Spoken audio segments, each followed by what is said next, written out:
golden brown.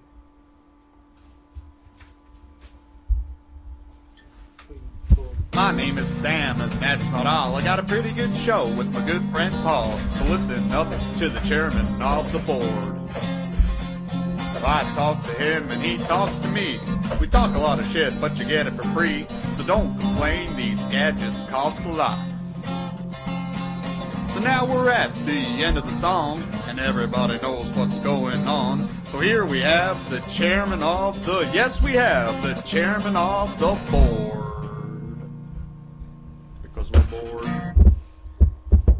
Howdy. Because we're bored, because we're here. It's Wednesday night, 9 o'clock, which means we're missing Big Brother.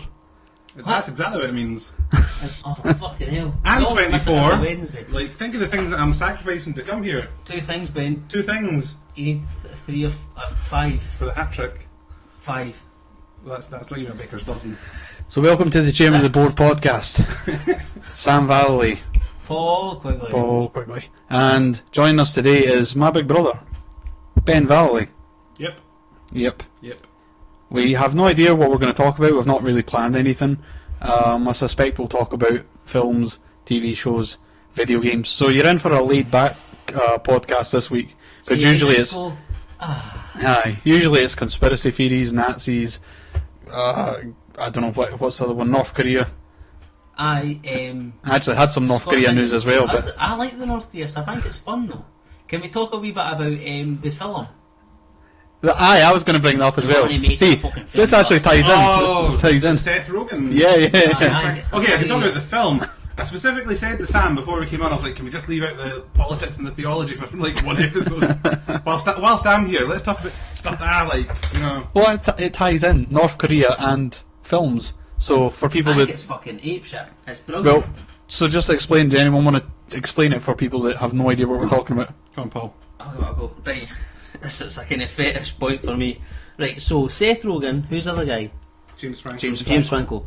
They've made a film about it's called the Dictator or it's called Interview. No, the Dictator was the that was one with Borat. Borat, yeah. So they've made this film called because that's his name. Well, they've made this film called the Interview, and basically it's about 2 journalists who their job is to go to North Korea and kill Kim Jong-un.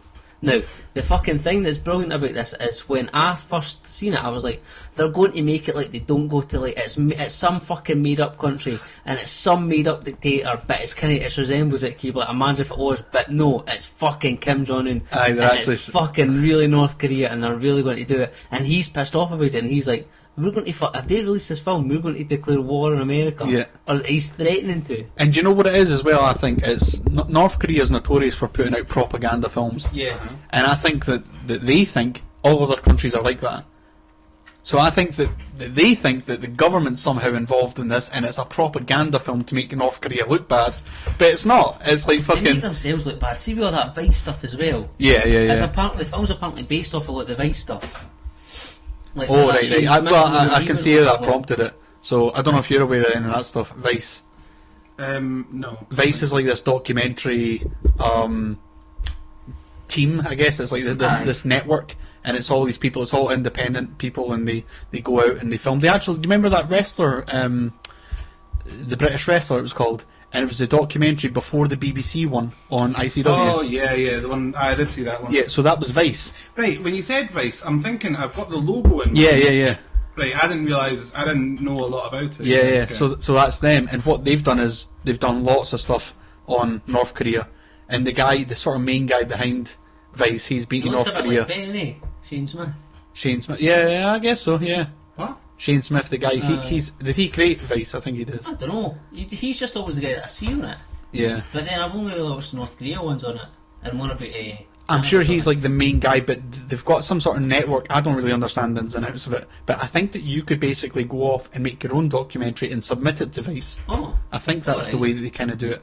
Aye. But Shane Smith's the kind of main guy, and it's usually him that goes out on all these things, and he'll going to the Middle East and things like that. But he goes to North Korea. He's been to North Korea a few times, and they filmed Dennis Rodman going over. And Dennis Rodman thought he was going to the South Korea. Like, he thought he was going to Korea with Gangnam Style and all that. Oh, okay. And he shows up in fucking North Korea, and they want to have this national basketball team, and he ends up like this Dennis Rodman ends up becoming good friends with Kim Jong Un, As you would. and it's just a bit fucking mental. But that aside, they've been to North Korea loads of times, and I think that is what sparked. Just they're exposing it and stuff like that. I think that's what sparked Seth Rogen and James Franco to do this film. Well, I mean, not necessarily. I mean, it's not like North Korea's not been in the news quite prominently in the last, 2 years. But I feel like Vice has properly exposed it. Do you know what I mean? Yeah. They went in and gave you like a kind of idea of how fucking weird it is and how tight they are about things and all that kind of stuff. Aye, well that's the thing, like no one's allowed to film inside North Korea. So up until Vice had done it, there was almost no film from North Korea. If you go over there and you get caught filming where you shouldn't film or taking pictures of what you shouldn't take a picture of, they'll fucking arrest it and arrest you as well and put you in fucking political prison. They have been in the news for other things as well though, like I don't know if you would have seen this one. They basically took a picture of all their naval, like submarine, well not submarines, but their boats, their big naval ships and all this stuff, and sent it to the press and all that stuff, and was like, we're ready to go to war and all this stuff. No, the fucking analytics, wherever you pronounce it, analytics, analysis people, they like. Yeah, those bloody analytics. Whatever is it called? Analyst. An analyst. An analyst. Not an analyst. But what's plural? What's plural? Analysts. Analysts. Analytics is the... No, I know what analytics is, but that's why it wasn't sounding right. So, the plural version of the observers, anyway. Tell us about the observers. They looked at these pictures of all these ships and, sort of realised, they took it apart and they were like, no, wait, this boat here is the exact same boat as this one up here. They've photoshopped it to make it look like they've got this big massive fucking naval base. You just think, what a wacky country. Like, what other fucking dictator would do that? And it just shows how fucking... Well, to be fair, there have been, multiple, photoshopped, famous pictures that have been cropped and photoshopped, to serve as propaganda to us. It's not like, it's just their game. I want some examples. There's an article in Cracked, go into Cracked, and there's a list of, famous pictures, and I can't even, remember, I can't remember specific examples, but, I think it's fair to say that it does happen, here and over there, I know it's Crack's actually got, I think it's Cracked has a podcast now they've launched. Aye. Yeah, they do a lot of the audio stuff. Don't advertise on Sam, we're trying to win here. Crack's really good. Crack's one of my favourite sites on the internet. Aye. Yeah, you find out some, quite interesting stuff through Cracked. Just a collection of random kind of articles in them. Yeah, it's all top 5 this, top 10 that, 5 things you didn't know about such and such, what I learned being a prisoner of war or some stuff like that, It's good though, it's entertaining. You were looking at that one that was pictures from behind the scenes of movies and had all the Star Wars ones and stuff. Was that on Cracked, was it? I don't know, it was something like that. Yeah, it was cool. It was the top 20 pictures that will make you... that will ruin your childhood or something like that. Oh yeah, that'll probably be Cracked. Yeah, and it's weird. Some of them are it's just on-set pictures of films. Yeah. So some of them's Star Wars, where you've got Carrie Fisher and Chewbacca, and he's grabbing her tit and everything, and it's it kind of ruins it a little bit, doesn't it? Who knew Peter Mayhew, or Herbert Groper, or the guy Frank Oz did the voice of Yoda, but he obviously did all the Muppets. Yeah. So there's a picture of Luke in Dagobah with fucking Kermit and Miss Piggy, and it just total breaks down the barrier, of fantasy. Yeah. But anyway, going back to, just because we're trying to stay on track with that. So this Seth Rogen film, what do you think of it in terms of forget the political stuff? Is it just as a film? What do you think? I've not seen the film. I've seen the trailer. The trailer. I mean, the trailer looks good enough. See, I enjoy Seth Rogen. I enjoy James Franco. I was surprised to hear your description of it, though. I didn't know the plot. I assumed that they were playing themselves, like they did in This Is the End. That's kind of what I thought was going on. I thought it was, James Franco, famous actor. Seth Rogen, famous actor. Let's go off to North Korea. Oh, but now we're, going to secretly kill Kim Jong-un. I don't know. The thing about it is, though, it's I do enjoy Seth Rogen films, and I do enjoy, James Franco films. That whole kind of Judd Apatow set. Yeah. Those kind of guys, I'm right into their kind of stuff. But it's a bit derivative, to be honest. I mean, we've already kind of made fun of, North Korea fairly prominently in Team America. It's are you really going to best that Ronry, I am so Ronry. Like, But if they can best that, then fair play, you know. But Yeah, I don't know. I don't think they will best it. I don't think they will. why not go for like another dictator? Why go for someone that's so prominent? I mean, fair play. Like, everyone's going to know who he is. So okay, I get that. Is North But why Korea not, like, that you know? much in everybody's like fucking radar? What? Is North Korea that much in everybody's radar? I think they're definitely they in know about everybody's it, but radar. with, like fucking, I don't know. I think they're the most bizarre country, and that's why. Like, see, I don't know if they did a film about Putin or something like that. Like, I don't know. See, if they'd done it with Putin, that would have been so much funnier. Do you think so? Yeah, I don't think they would have killed him. I don't know if they're going to kill the fictional I Kim wonder if they do Jong-un. kill him, eh? But, Do you think they will? well, to be I fair, don't know, I mean, like, they've but- already, you know, killed Hitler and Originally it was Inglourious supposed to be Basterds, about, so it can be done. That's Yeah, true, yeah. actually. Well, I don't know. It's a weird one as well, though, because there are potential ramifications. Like, you know, if they're coming out and saying, if this film gets released, we're going to do this. If the No, film, I don't think people would listen to that. They'd be like, no, they Yeah. fucking won't. And what But- do we need to worry about anyway? yeah, but that's what I mean. Though, when they put it out and then North Korea does nothing, what does that say to the North Korean people?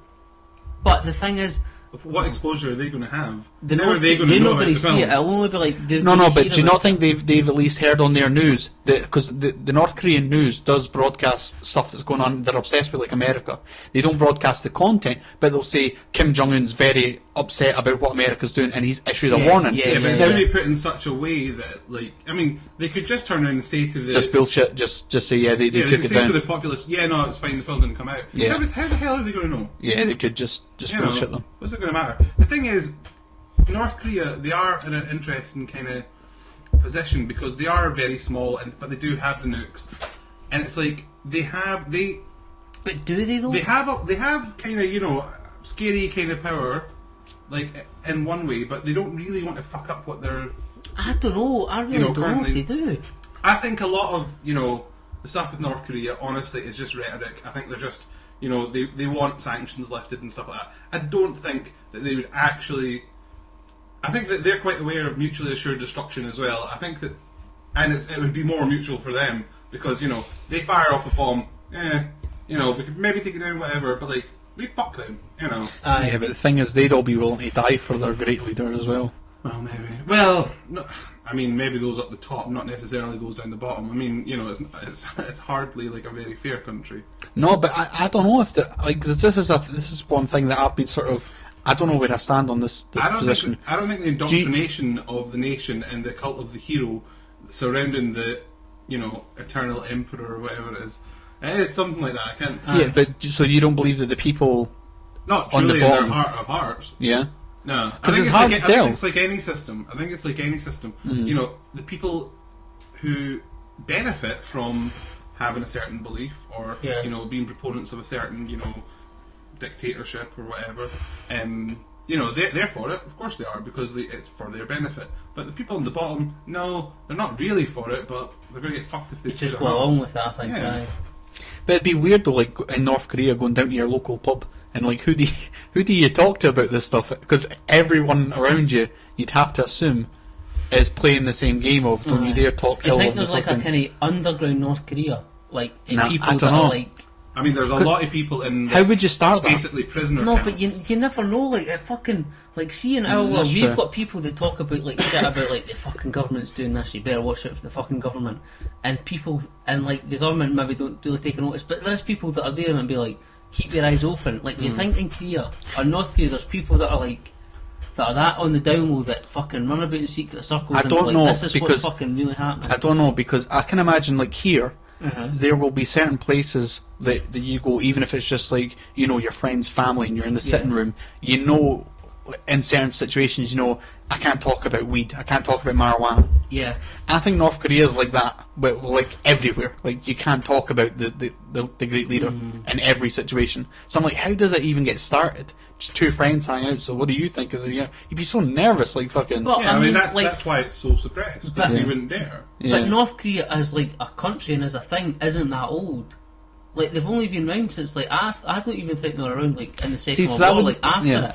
So Yeah, I it think they're could 50 years or it could something be like that that. long. That's only like maybe 2 or 3 kind of generation or like there's still people alive now that were alive when it first came about. Yeah. It could still be like fucking like remember Outside World and telling people about this and keep it, and people that do keep it on the down low that are still there because it didn't happen that long ago. Saying that, though, I don't know, like, you know, how much information was necessarily getting to them anyway. I'm sure, like, I don't know enough about the history of North Korea to really kind of talk about it any length. But they're close about Well, it anyway. there are people, to be fair, there are people that try and escape and try and get into Korea or other parts of China. And, Oh yeah, exactly. and so There was the very fact that happens White makes you keeps think. on telling me about it was basically, I don't know if it was actually written by or if it was just accounts from two North Korean expats who'd, like, you know, managed to escape, and basically they said, you know, they escaped and they managed to make it out, and I think they got to America, and they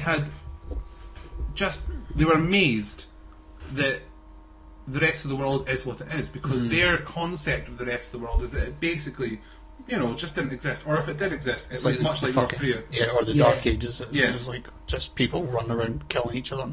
Yeah, I mean that's the way you fucking get people. It's weird, You take but- information away from them. Yeah, I Take suppose it's education like away from them. Yeah, and it's weird because like How dare you fuckers interrupt me? This is the We're all last interrupting each time. other. Bloody try and talk, eh? Right. But I've got a point. no, I was going to say it's kind of interesting. Like, Brainstorm, eh? it's the same kind of thing as when you hear like the example of taking a caveman and putting him in New York in Times Square.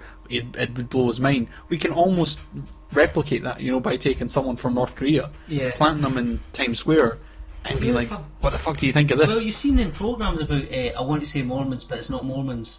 The people that live without electricity and that. Amish. You know, not the Mormons, the other ones. Well, you're not something far like that. off. You're Yeah, not far off. no. I was nearly Utah, going to say Aye. vegans. But it's just like that. Vegans. Well, I was like, what the fuck are they?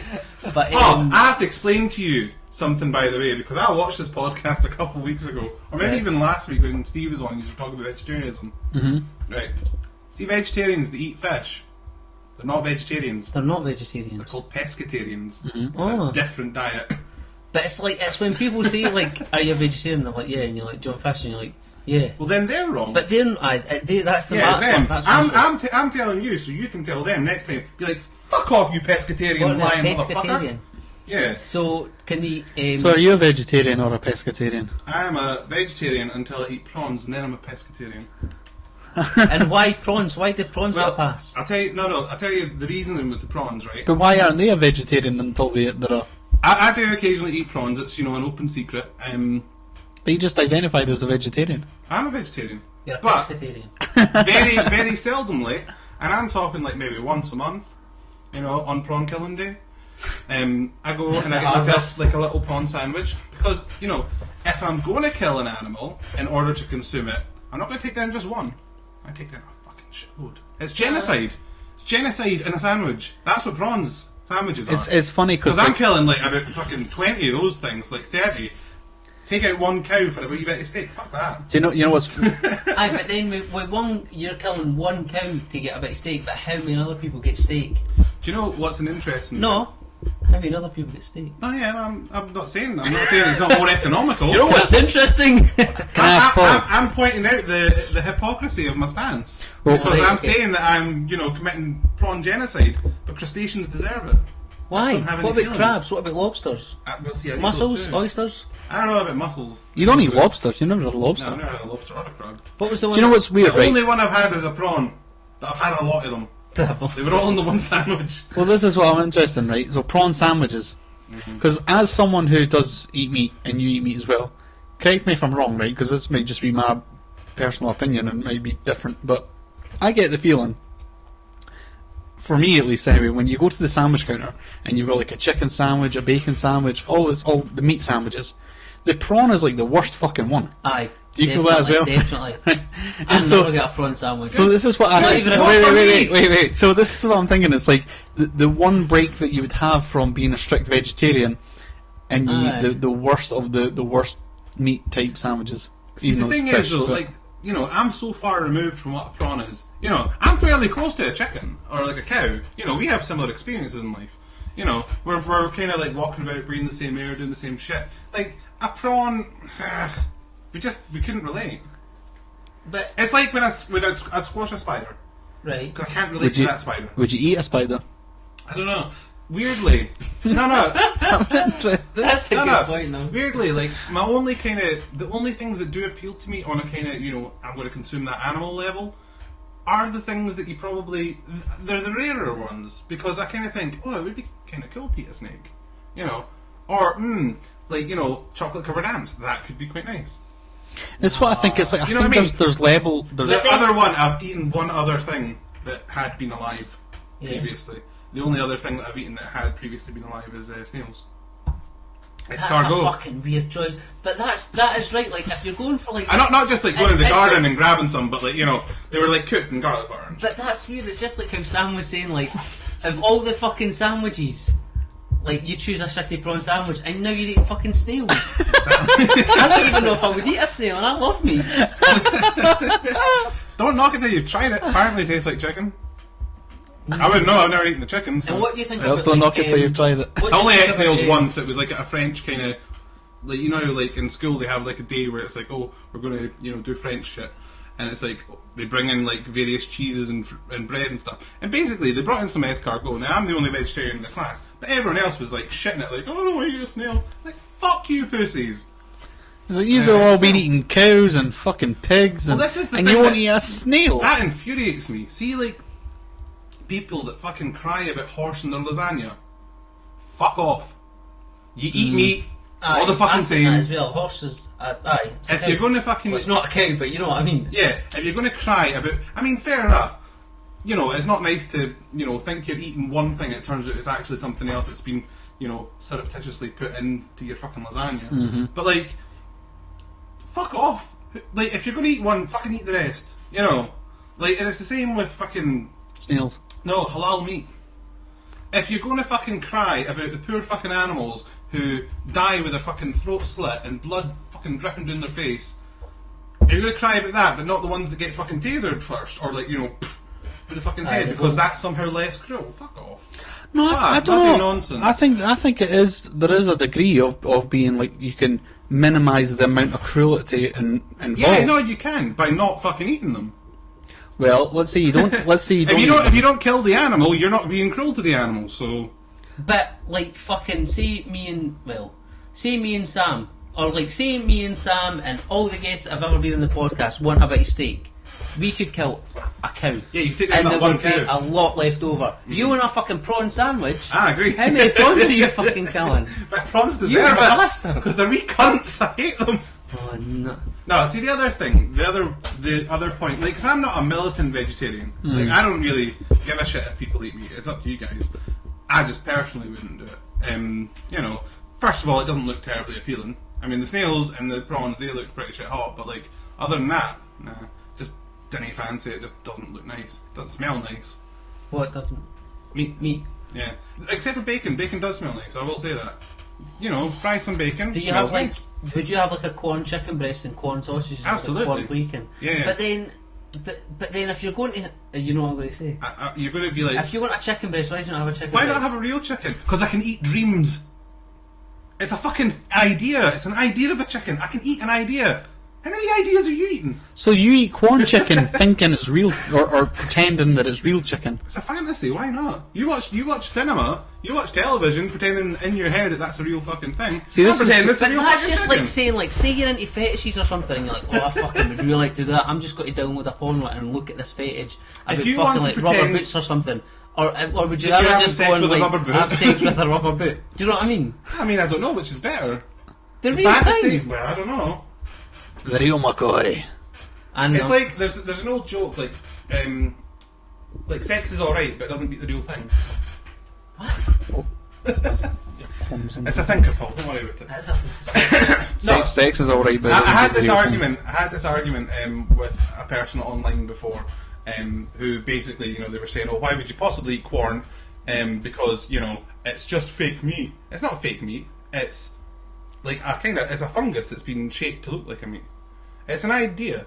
It has flavours. It's nice. You can put it in as a replacement to other things. See, I think me and you are like polar opposites on this issue. Because, I mean, I eat meat. But if I was to be vegetarian, it would be on... It wouldn't be anything to do with the because I don't like the taste. I do like this is what keeps me eating meat is I do like the taste. It's convenient and all that stuff.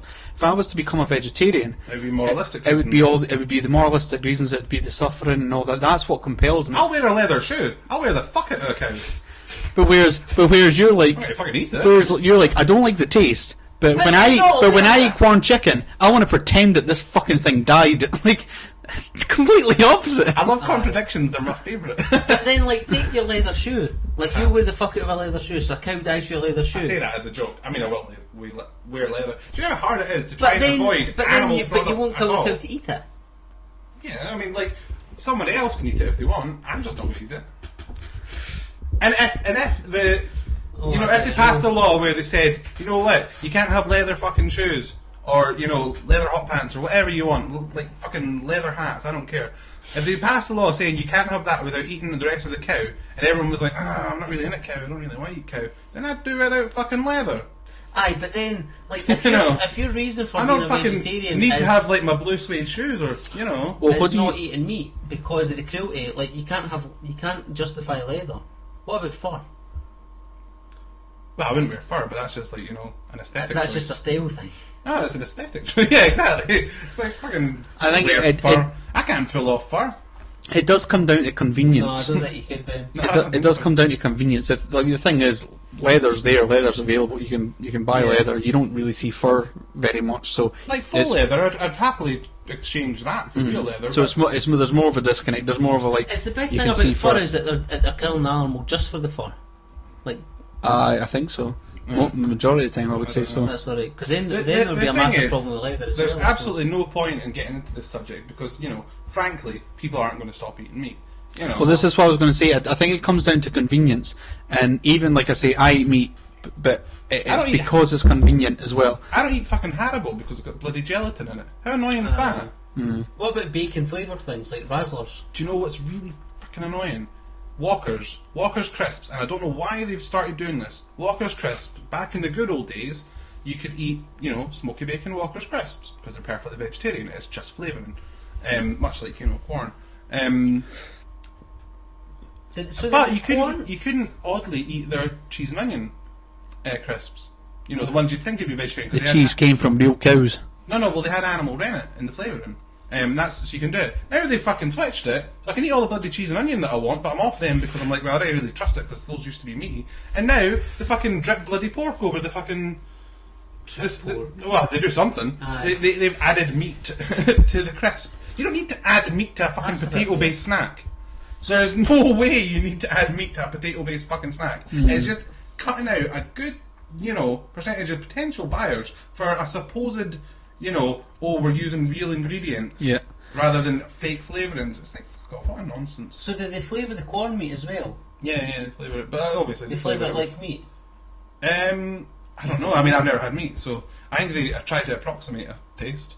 No, they can't flavour it with meat, surely, because No, they don't flavour it But with how meat. he's saying, He's saying they flavour the it smoky like bacon meat. crisps used it to would have to get be it. like meat, hopefully. Yeah. Otherwise, what is it? I know what would be But quite- then vegetarians... I'll tell you something that's incredibly fucking interesting. At least I feel.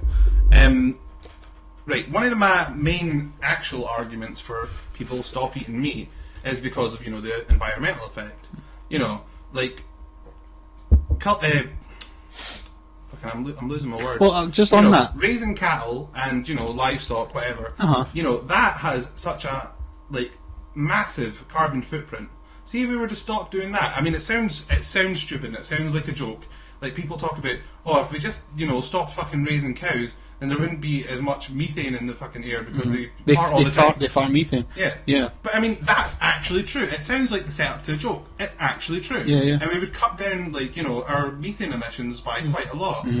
The other thing as well, if you think about the fucking terrible environmental effect that, you know, raising livestock does actually have on our planet, and then you compare it to the effect that raising corn has. Do you know how corn is made? Just grow it. Grows in a vat, and it grows exponentially. It grows fucking just so quickly. It's just, they stick it in a vat with some, you know, other ingredients, and it just puffs up, and you have shitloads of corn. You can feed the nation on corn if you want. It's mushrooms. It's not mushroom. It's a fungus. So they're like mushrooms, but I think corn company actually got in trouble for trying to advertise its product as if it was made from mushrooms. It's just like mushrooms. It's a fungus. Isn't there an argument as well, though, with dairy products? The fact that they have so much cows, they need to breed so much male cows in order to sustain, have equilibrium with the amount of female cows that they're producing to get all the dairy products, to get all the milk from the cows. So you need almost a counter measure of males. Again, there are alternatives. It's not like, we don't have things like soy milk. Soy milk. Then wait a minute, because I'm formulating an argument here, right? Oh, so, good. So let's say if you want, bring the thunder. If you want to have all the okay, so this is a bit of a joke argument. I'm playing devil's advocate here, but let's say, okay, so if you want to have milk, you have to have all these cows producing milk. You don't have to. You can have soy farms. Okay, but if you want dairy milk, is what I'm saying. If you want dairy milk, alternatively, you could have goats. But okay, but let's say you have to have all these cows. Well, even if you did it with goats, my argument would still make sense. So let's say you have all these cows that you're producing milk from, right? Sorry, guys. And you need a certain amount of males to prolong that. That number of females into the future. What do you do with the males? Well, they're all producing fucking methane, farting out their asses. Kill them. Kill them. That's the moral way. We've got climate change. Is that how we farm, though? As far as I know. That's not how we farm. No, how do we farm? We raise, a lot. I fucking don't know. I give up. Just be done with the cows. Let's just be done with the cows. Easy peasy. So get rid of the cows. Get rid of the cows. We get rid of the CO2. Use the methane for something. What's that? They must be able to use the methane for something. Well, unless they're got little guys out the back, trapping it. Or even just have them in a room, and the roof in the room goes into a funnel, and then all the methane rises, and then it goes into something. That's not bad, actually. I was going to make a joke point about how they should hire on people to be fart catchers, but your one's actually not that bad. Your one, although I don't really know about the kind of process involved. Well, they could use it to run cars or something. The problem thereafter, though, is you're kind of caging cows, aren't you? Aye, but just make it a massive big roof. And you've seen all the shit they're doing with caging hens. You don't want to go down that route with I love Cajun chicken, son. It's lovely. You love what? Cajun chicken. It's weird though. You watched Steam telling us about that film. We've yet to watch it. Have you seen it? I watched some of the Vegetated. I watched some of no. Vegetated. I don't watch that vegetarian propaganda. No, it looks good. We watched the trailer of it for it, and I'm sure it's perfectly good. I just think I'm not. This isn't me casting aspersions or whatever, but I did have to laugh watching the podcast because Steve, and he'll admit this himself, was the biggest I love meat kind of guy. And why are you vegetarian? That's just stupid. And your child. Actually, that wasn't Steve. I can't blame Steve for this. But Alan Clark, who you've also had on the podcast, and he knows this too, gave us a hard time on Facebook about, raising our child vegetarian because it's not going to get enough of the, essential ingredients that it needs. My child's absolutely fine, by the way, and I was raised vegetarian, and you were as well. We're both, pretty fucking beefy. We're fine. Well, what isn't the argument? Okay, bring to my point. Okay, I've lost it. I don't like having to. I was going to say though, isn't the argument because you say yeah. We were both. No, I just think it was funny, but good for Steve. That's what I wanted to say. They said, good for Steve. You come over to the right side of the argument. He was chanting us after it, and it fucking sounded. He made the whole vegetarian thing sound really good.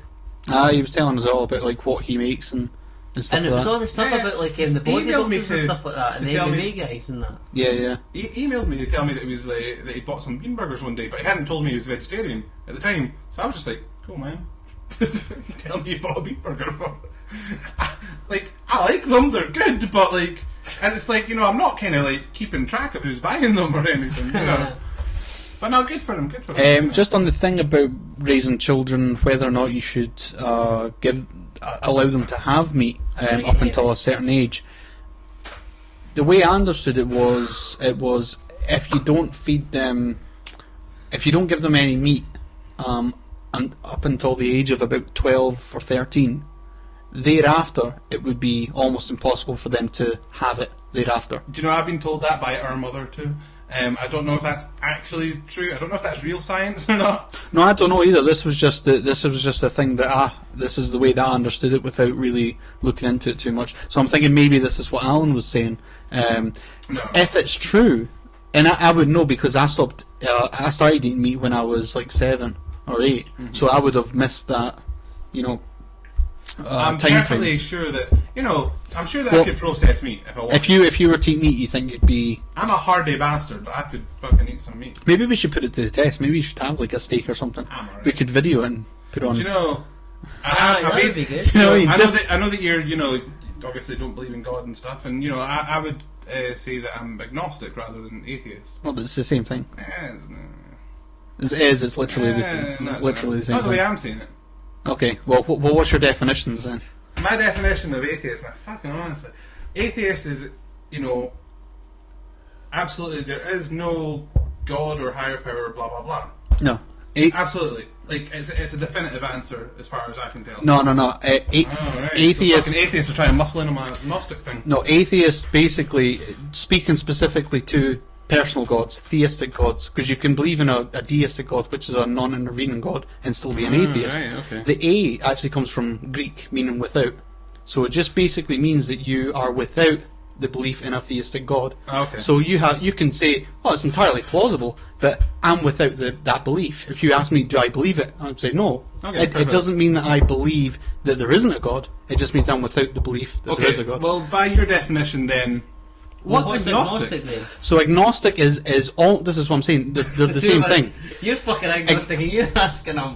Agnostic is basically saying. So that's how I would basically define being agnostic. Yeah. So agnostic is basically saying that you don't know, right?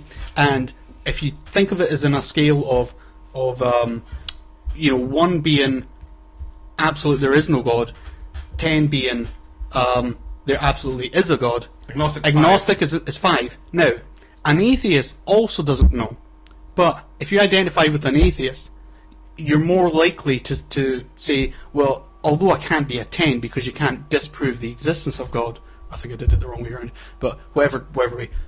Although I can't be a 10, but no one can be a 10 because you cannot disprove the existence of God. An atheist would say it's as absurd as anything else. So I'm more likely to be like a level 9 agnostic.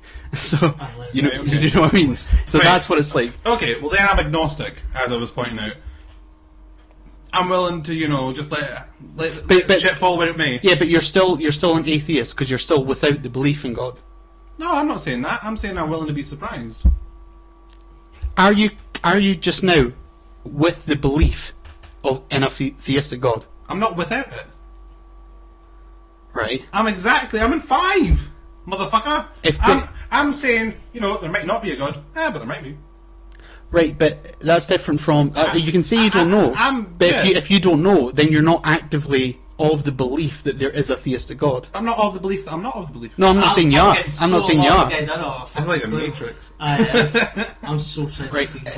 Right, basically, I'm saying, I'm willing to be surprised. You can call that what you like. Don't believe Well, no, I'll give you a quick example. Right, if I put my hands behind my I back, need a quick example. But no, you just have your definition of what you think I am, and that's absolutely no, fine. but it's also You're for willing people. to believe in me or not, I don't care. No, but it's also for people that want to hear the explanation of this. For a second. Okay, so look, if I put my hands behind my back Uh-huh. and I say to you, pick a number, right? So pick a number from 1 to 10. Okay. You can tell me. I don't know. That might... No, it's It might change the outcome. this is If supposed you to be a could quick guess example. numbers, I don't want to Just- influence it. Okay, just say you said 7, right? I didn't say that, though. Well, what Right, can I say? and then Okay. if I said to you, I picked 4. if I said to you, do you know that I'm holding up 7? I'm willing to be surprised. You're willing to be surprised. Yeah. If Yeah, I I said might to you, not. if I said to you, do you believe that I'm holding up 7? You'd I'm have willing to be say no. surprised. No, yeah, but the answer is no. But I believe you could be holding 4. You believe I could be, but do you believe I am? I don't know, because you did say 7 there, and I'm thinking, that's probably on your mind. But do you That will bluff. do you actively believe that I'm holding up 7? Do you 50-50. actively believe it? Kind of believe it. You kind of believe it. Well, see, part of me's thinking yes, and part of me's thinking no. Do you actively believe then that I'm holding up 2? Oh, that's impossible. I don't see that being Right. So the thing is, you don't have an active. Okay, it doesn't matter how we're defining it. Okay. Well, Okay. I've actually lost the original thread. I can't remember why this was brought up in the damn first place. Okay. So you're saying I don't believe in God. You reserve the possibility. Oh, got it. Remembered. Yeah. So I reserve the possibility. So if I get cancer, Right. this is the deal that I've made with the deity that may exist or may not. If he gives me cancer, because it'll be him that's done it, then I'm going to eat a big old T-bone steak. That'll fucking show him. Well, I'm glad we got there, Ben. Yeah, I like to think that my relationship with God hinges upon, whether I'm vegetarian or not. And I'm being a good guy, not eating any of those damn cows. But wouldn't eating steak when you've got cancer possibly make it worse? It depends on the cancer, doesn't it? Because you want to have a healthy diet if you've got cancer. But then you might just get to I don't fucking You do care everything anymore. in reverse. It's like you wait till I've got cancer, then I'll start eating shit. Yeah, I'll fucking show them. Hey, but then he's got cancer, then he's like, I fucking might as well just fuck it. What can I do? Well, I suppose if you're reserved to the idea of that's it, there's no hope. Then, Oh yeah, no, I'm talking terminal. I'm Right. talking this is bad shit. But Like, if you did something horrific in America, in some state in America where they did the death sentence, and they're like, you're fucking up for the death sentence. oh, this is my final meal. Yeah. So you could have just said that. Would you be It would have like- saved us a lot of fucking. Would you be like, I want a carrot and a corn chicken breast? A corn chicken breast? I was like, just give me a fucking steak and sausages and surf and turf and prawns and... If it's my final meal, I'm gonna have to go with prawns somehow. But then... You can't have a shitty prawn sandwich for Tesco's as your last meal. That's the one I want. Oh. Don't hold me to this, by the way. If I do end up doing anything, I'm convinced that I will go to jail at some point, but I don't know what for specifically. I imagine. Do you it'll be- actively believe that? Oh yeah. Or- Because you kind of think, there's certain ridiculous things that you see on television that happen to people, and you think, oh, that'll never happen to me in my life. It's like, Yeah. that's one of the ridiculous things that I think, actually, I could see that happening. What do you think you'd go It to could jail be something for? for stupid. I think it would be something ridiculous. Yeah. I think it would be like, Would it be your fault? inadvertently. I don't think I'd mean it, but I'd just, something would happen, I'd be like, oh shit. Like a drink related thing. No, well, see, I don't drink really. Having a carry on the streets. See, that's the thing, because there are, like people that go to jail for like drink driving and stuff like that, and obviously they should. But it's like, You wouldn't drink drive, surely. no, I don't. I barely drink, to be honest. Yeah. I'm not really a drinker. I maybe have a drink like once every 2 or 3 weeks. I mean, and that's even being charitable to myself. That's only when I have like folk round and we're having like an actual, we're making a point of what we're gonna have a drink. It's like I'm just not a big drinker. Used to be a right drinker, but just not interested. What was your drink, Ben? Red wine? Well, see, I go through a few. Yeah, I mean, like there was a red wine period. There was a white wine period. What was your drink, Ben? Red wine. A rosé heard you, period, and then the ubiquitous Buckfast. Huh? Because you've got to. Aye, but that. But that's not even when I wasn't even young. That couldn't be your drink.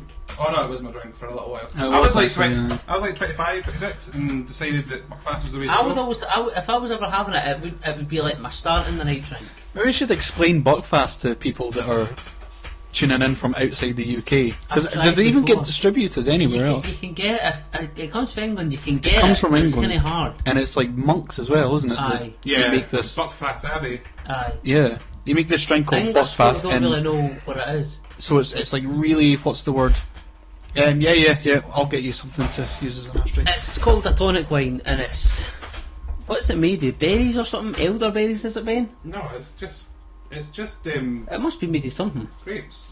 It can't be fucking grapes. Yeah, it's basically a wine that hasn't been, as far as I'm aware, hasn't been allowed to properly ferment. Like, that is what I think it is, and I'm also sure it has like copious amounts of sugar in it. It's got a lot of Caffeine or sugar in it. It's something. very syrupy, and it's got caffeine in it. Yeah. Yeah, But that's it's something. It's a funny tasty thing. It's one of the things that You have to build up a taste. you have to drink it out of a bottle. You can never fucking drink it out of an open glass. It's Yeah. the Do you know what's worst weird? decision. Have you ever had? We had on the podcast one time Nigerian Guinness. Aye. No, I don't think. I'm not a Guinness fan either. Even when I was, willing to explore more drinks. Nah. I actually went to the Guinness factory In Dublin. in Dublin, and it was me, Zara Pryor, and someone who shall go unnamed, an ex-girlfriend. And the four of us went up, and we went and did the whole tour. And at the end, you get a complimentary pint of Guinness. Well, I think Prior Fair enjoyed 4 pints of Guinness. No one else was fucking drinking it. None of the rest of us could do it. I had like a little sip, and I was just like, do you know what? If I wanted a meal, I went to a restaurant. Too much work. Well, this is the thing. So Guinness have like 2 massive breweries. Breweries, sorry. Breweries, yeah. One obviously in Dublin, the other one in Nigeria. Alright. And so they produced this Nigerian Guinness. And I managed to get hold of one. One of my friends gave me one. We tried on the podcast. I did not like it. I did like it. See, you liked it. It was a grower for me. Like, Do you know- when I first tried it, I was like, nah. But then the more I drank it, I was like, that was fucking lot. I finished yours off as well. Yeah. I really liked it. Do you know what I thought it tastes like? Imagine taking coffee, right, without milk, just a black coffee. This is what I was going to ask, if they make it with cocoa beans. Possibly. I don't know. I don't know. I think Didn't they, look that much into it. I think they could have. Well, so imagine getting coffee, right, black coffee, and mixing red wine in it. That's But what in it a tastes nice like. way, not just in a No, hash-bash kind of way. Like, no, it was a- nice. It's not nice, but See, what I was going to say was you'll drink whiskey, which is like drinking fire. I like whiskey. I do. It's I like can't drinking drink fire. whiskey. I can't drink whiskey either. I have like an automatic gag reflex, like with But I mean- whiskey and vodka.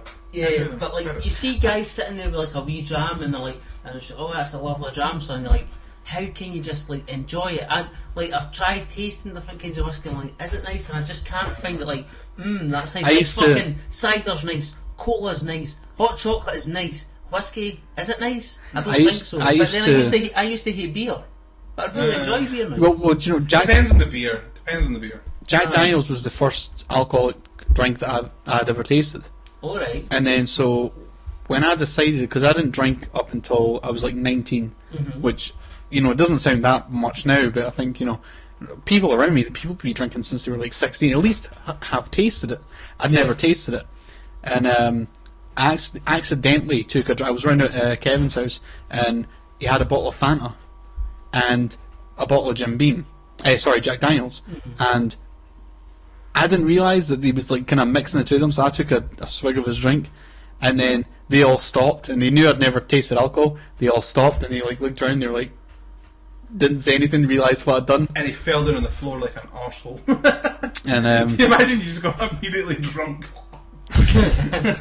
no, but that was like my first taste. But then when I decided, okay, I'm gonna buy a drink. I'm gonna sit and drink it by myself, so I know that it's not peer pressure or anything like that. It's my decision and all that stuff. Peer pressure So, yourself. well, no, I wanted to do it. Right? You were peer pressuring yourself. Come on, Sam, you can do this. Come on, stop being such a pussy. No, I wasn't like. It was just a kind of. No, you know what? I want to try it. I went through this thing of. It's funny you're saying like about experiences. You were talking about like you think that one day you will end up in jail for something. I hope not. No, but you think it's possible. You could see it happening. There's been a lot of ridiculous things that I've had to do in life that seem to come from television programs, and I do kind of feel like I'm just living as a character. Well, I went through this stage of being like, life is kind of like you only get one shot at life, and although you don't ever want to be a criminal, like you kind of want to. And I'm not sure I agree with it now, but back then I was thinking you kind of almost want to have had experienced every possible walk of life. That's the way you Try a can. little bit of everything. You don't want Yeah. to experience. No, but yeah. So it's no. You don't want to hurt anyone. You don't want to do anything like that. But what I'm saying is like the whole idea of being in jail and what that's like. You almost like that's a part of our existence just now for some people, and you almost want to experience that so that you can relate more to other people. This was my take. I don't expect everyone to think like this, but so part of that was I'm thinking I've never even tasted alcohol. Other than that thing when I did taste it, but I've never like actually bought a drink and sat down. So I went and got a drink, and it was who the fuck mixes Jack Daniels and Fanta? What is that? You'll have to speak to Kevin about that one. Kevin is a terrible influence. I mean, I have no problem with Kevin. I like Kevin; he's fine. But he's a terrible fucking influence because he got me smoking as well. Oh yeah. Him and Gilroy, because we thought we were cool. We were getting a nicotine buzz. I was like 18. Fucking well old enough to know better, but we realised that we could get a nicotine buzz. So the three of us were like, right, we're just going to have oh, we smoke. Oh, right, okay, we got our nicotine buzz. That's us when we're fucking floating about for the rest of the night. And, you know, fucking, 12 years later, I'm still smoking. I want to come back to that. I want to hear Sam's point, but I want to ask about a nicotine buzz. Well, I actually thought of another thing to say on the whole idea of like experience and things. Just as you mentioned Gilroy, I can immediately think of one thing I would not want to fucking experience. No, that's unfair. That's followed that poor boy. I can't go into that. That's mean. Nah, I don't think he would mind. Would he?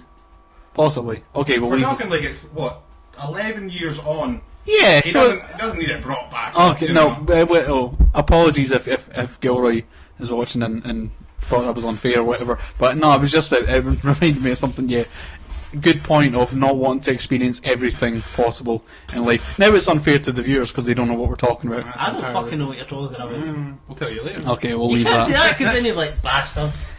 They're talking about me. If you get Gilroy on the show, or are you more worried about you being embarrassed? I'm not embarrassed. I'd do it again. Okay. I'd do it right now. But no, I'm not embarrassed. Oh, weirdly, kind of related, although I feel like I'm giving away a bit too much about Gilroy's situation. But yeah, he's mentioned on the podcast a few weeks ago that I had to go and donate sperm. Uh-huh. This was one of the things I'm talking about, like, you know, one of the things that has happened in my life thus far that just seems like it's out of a television show and doesn't really seem real. I had to go and donate sperm, just to make sure my guys were still swimming and they were all good. And I just would like to confirm for the world, my guys are fucking awesome. In fact, if anything, they're too powerful. I thought you were going to say like you were annoyed that we brought it up or something. Nah, I don't care. See, that's what I'm thinking. I don't think Gilroy would care either. Maybe Will not, we just say it? He's not here to defend himself. I don't. Does he? No, you know what? He gave up the right to defend himself when he did the act. So fuck it. Right. Well, I protested, and I want this on record. You know, I wasn't going to bring it up. Okay. No. I can't even want to hear it. No disrespect to Gilroy. He is probably at his computer typing furiously. Like, no, guys, no.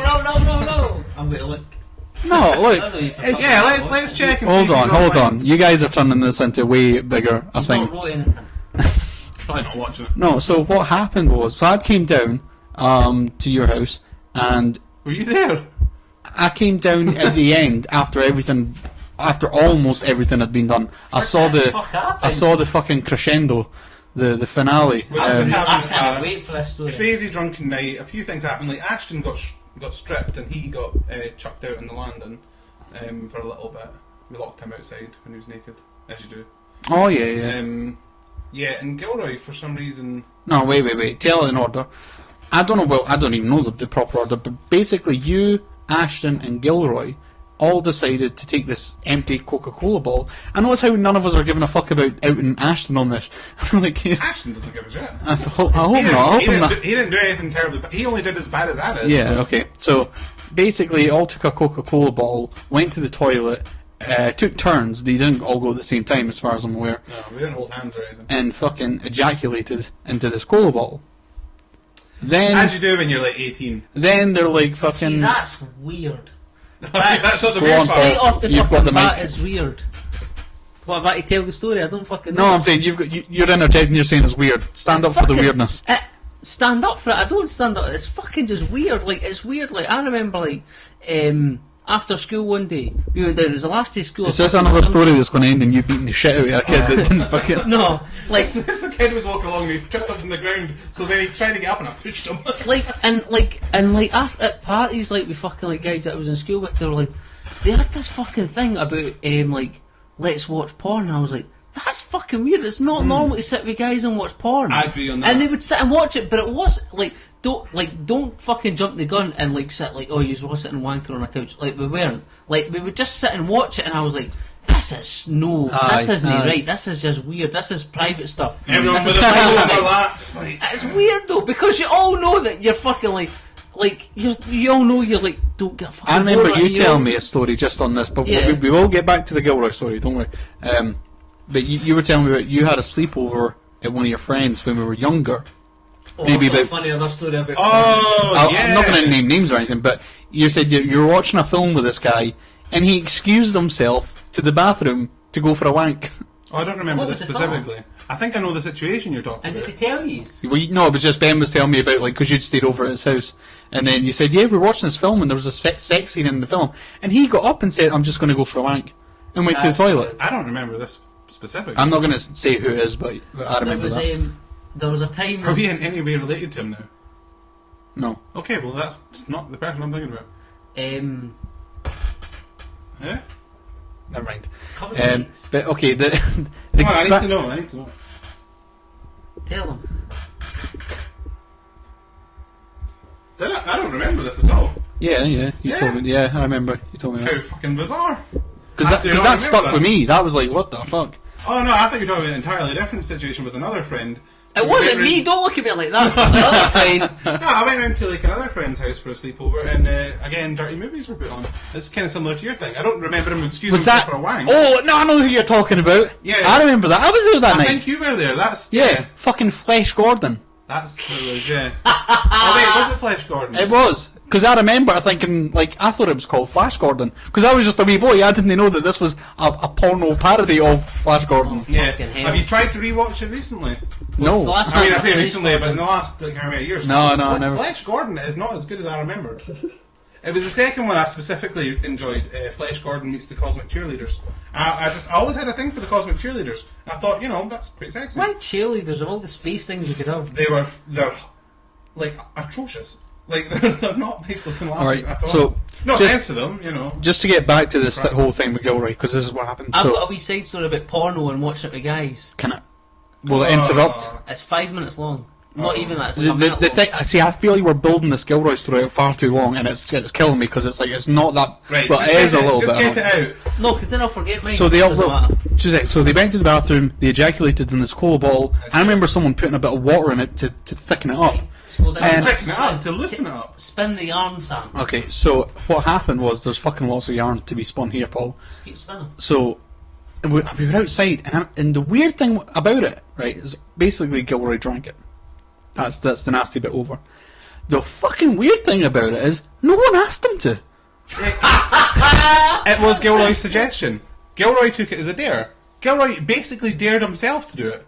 He made the date up. Well, apparently, him and another friend of his had done it before on a dare. Oh, I didn't know that. Yeah. I'll tell you. See, no, like, you can't be drinking fucking cum and then, like, doing it more than once, and then getting annoyed if someone mentions it on a podcast. See, You've already put yourself out there. The thing is, he I told agree, us that yeah. he'd done it this previous time with one of his friends, and we were like, bullshit.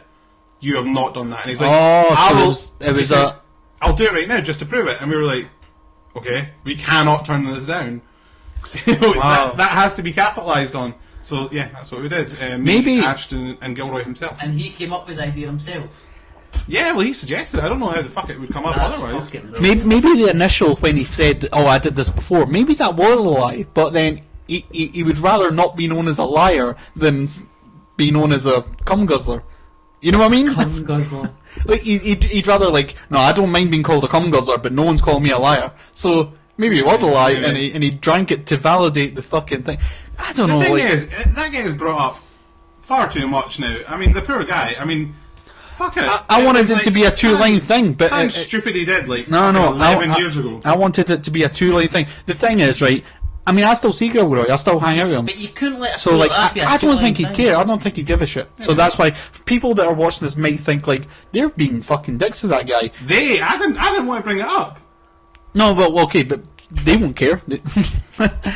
They still lump, you fly with the crows, you get shot with the crows. That's it. And but so just to clarify as well, no, I know this guy. I don't think he'll give a shit. But even if he does, I'm sorry, you can't do that supposedly twice and then I'm sure we've all done and then not incredibly not embarrassing expect stupid people. things in our life. Right, but if I did something stupid, I would expect it to be spoken about somewhere down the line, Yeah. and I might not like that. I might be regretful. I might think, oh shit. But you know, that's what taking responsibility is all about. You just say you own it sometimes. Can't You're believe like, you yeah, tried, did justify that. it. That's what happened. I did it. Anyway, yes. Paul Paul had a sorry. 5-minute story. It wasn't even that fucking. Do you want good. another beer? Aye, please. It's not even about cum guzzling. or Dilute anything him just, like please. that, Sam. So we had this like party 8 years ago, and then it came to this that this lad was like, "Where's your pornos?" Right. Okay. So they all were fucking running about looking for this lad's films, right? And they found them, sure enough. And they bring them down, put them on and that, and they're on. And I was like, just like, this is fucking like weird. Loads of guys sitting around watching porn. And I was like, I'm not happy with this. And then in the morning, it came out that like one of the discs had went missing. And he was like, where is it, and fucking nobody knew. And then it came out that one lad had hid it in his mum's Taggart DVD. The fact that she had Taggart DVDs. That was fucking brilliant. Taggart. There was another story about There's been a shagging. there's another kind of funny story about a guy drinking piss. I've got a story about, well, not really a story, but I heard about a guy doing that as well. Weird fucking thing. In fact, you wonder if it's the same guy. Was this in Alva? Aye. Right, it could be the same guy then. Go ahead, Bob. Right, so this guy, I don't think you'd ever would have met him. He was friends with Nath. Or lived with him. Aye. I was there the night. I don't think Nathan still lived there at the moment though, when this happened. No, maybe not. But I know the guy you're talking about. Can't remember his name though. Big Gay Andy. Let's go with it. Right, so fucking this one night, there's a couple of us in the flat, and we're all just sitting about having a wee drink and that. And there was me, a good friend of mine, Kieran, Paul Farrer was there as well. Remember I was chatting about him a couple of weeks ago that did the guitar music, and this guy, Big Gay Andy. Turned out, I don't think he was gay, I think he was actually going to get engaged to somebody. If he's still gay now or not, I don't know. Right, so, like, whatever happened is,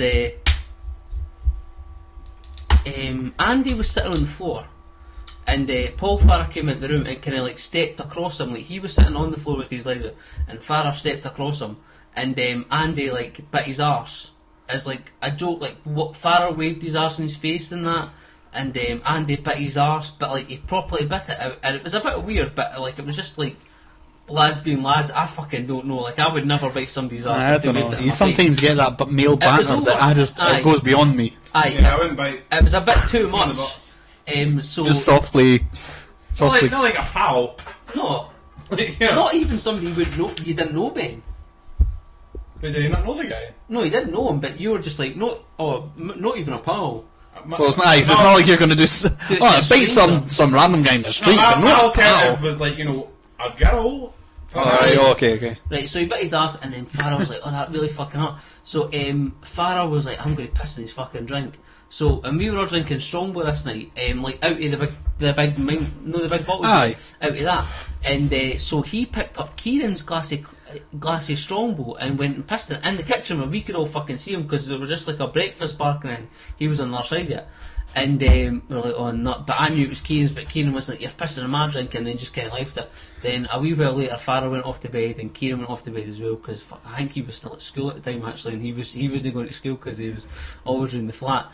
And then Andy was like, right, Paul, right fucking squiggles, let's get these fucking drinks. Let's get these fucking drinks drank. Let's get these fucking Yeah. Right? So he was like, I was like, shit, he's got his fucking. He was Australian. No, he was English. That was fucking really bad. So he just like pours all this fucking like juice into his, and I was like, I fucking grabbed Farr's because I knew I had no piss in it, and I poured his into mine, and he got Kieran's and put it into his, and we're sitting there, and he just goes like that, and he's like. I was like, oh no, it was just me and him, like nobody else to laugh at him. And I was like, shit. What's he going to do? And he's just like looking at it, and he was like, he did it again. Oh no! And he's like, someone piss in my drink. I was like, nah, no, I wouldn't do that, man. No way. I was like, who pissed your drink? And he kept drinking it. He's like, are you sure? And I was like, are you sure? I was like, no, nobody's pissed your drink. All right. Fucking the night went on. He finished off the drink. Oh right? My god. And I was like, the whole night, I was like, fucking hell! Like, Jenny, the next day I went round to Kieran's, I was like, man, he fucking drank that piss. He drank it all. And then me and Kieran, right, fucking like, a while later, we fucking met Andy. And like, there was this thing going on with these other two pals of ours that like, one had left the room. These are two a completely different set of pals. One had left the room, and then the other one had jokingly said, like, I pissed in your drink, after the guy drunk the drink, but he didn't, right? Right, so there's two guys both called Paul. Yeah. And he's like, I pissed in your drink. And like after the drink, he's like, you fucking pissed in my drink. He's like, oh no, I didn't. He's like, did you? He's like, I did. And then it was like that kind of thing. And then he went away later and he's like, I pissed in your drink after the other guy drank the drink. And nobody really knows if any of them pissed in each other's drink or if they'll just keep winding them up, right? So this had been going on. It was like a wee back and forth at a couple of parties. And we were telling Andy about this. He was like, nah, I definitely know somebody pissed in my drink. And me and I was fucking peerless. It was so funny. That's a bit mean. Pissing in a drink. The thing of it is, though, I mean, you got to keep in mind, if anybody ever pees in either of our drinks, Paul's definitely no telling us. Yeah, that's how he true. rolls. Aye, He's not the kind of guy that tells you. Even if it was just us, he'd just sit there, quiet. But I don't know if I like this guy. This guy was a bit a loose nut or whatever you call it. But I did like him, I suppose. But you wanted to see just to what extent he was a piss drinker. Aye. If he, yeah. But it's that curiosity of like, will he keep going if I say no? Or will he just go off his own and be like, I think somebody pissed that, I'm going to pour it. Because there was plenty of drink. There was plenty of it. Do you know what I mean? It's not like we were fucking short on it. I was like, will he fucking do it? And sure enough he did. It was brilliant. It's funny how you can get away with those types of scenarios when you're younger. And like, you know, imagine like someone did piss in your drink and you drank it.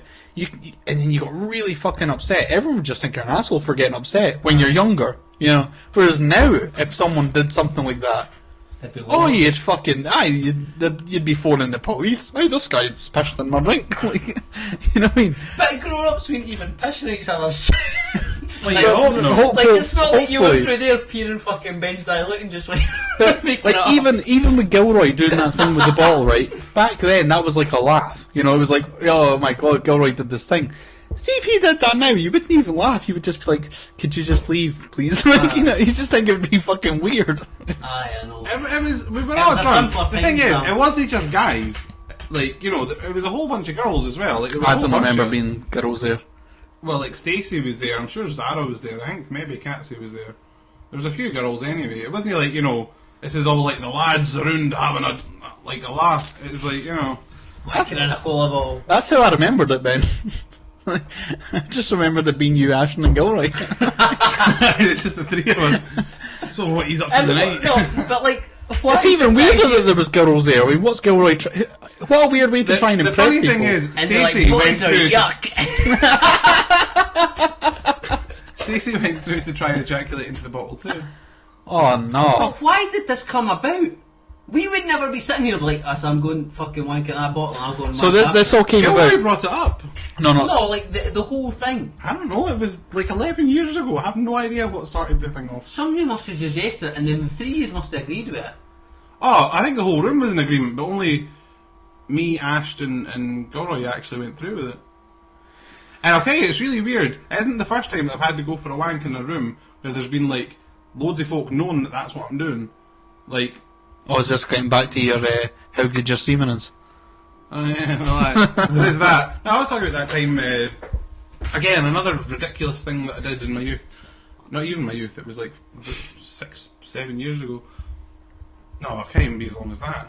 But yeah, like, you know, a mutual friend of ours, you know, asked me to donate sperm, so I went to do that. And she thought it'd be a great idea to invite Sam and Hazel over too, so we could all have a party. Oh yeah. Whilst me and another fella are in separate rooms, each wanking because they wanted a mixture. That's fucking weird. I'm glad that nothing happened, to be honest with you. But like, if you're doing that in the hospital, maybe they've got like the equipment, they've got them. Do you know, surprisingly, but this is just they've got fuck all. They literally put you in a room with no like porn mags or anything like that. So it wasn't like the movies. No, not like the movies at all. What were you wanking into at this party situation? Which one?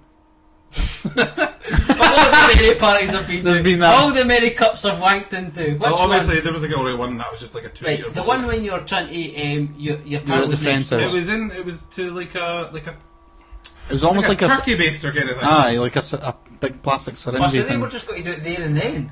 They did. They were in the girls because lesbian couple. They went to the bedroom. That fucking narrows it down, eh, Ben? Jesus Christ.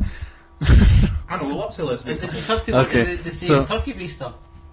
I assume so. Well, was there any when you got in it? Oh no, I can't remember. I think perhaps we had little cups and then they just put it into the turkey baster. I can't remember. I can't see myself. I tried to erase that night. Do you know what I feel? I feel like we've kind of let our. Strange night. I feel like we've kind of let our audience down a little bit. They were expecting talking about movies, comic books, and TV shows, and all we've talked about is fucking semen, piss, and cow farts. And I don't think I brought most of this, to be honest. No, but you encouraged it. I don't think I can be talking blamed. about wanking in a room. You brought it up. It's just, you know, just laugh off. Good one, Paul. you know, strange things happen in life that you don't expect. See, you were talking earlier on about how you had like a personal mantra, you know, to go out and experience everything in life. I had a personal mantra too. And it was Oh wait, we're getting back to that. We're bringing it round again, aye. It always goes round in Personal circles. mantra, aye. oh, You still need to hear his story about his first drink himself. Well, that was pretty much it. It's just, Right. I had the Jack Daniels.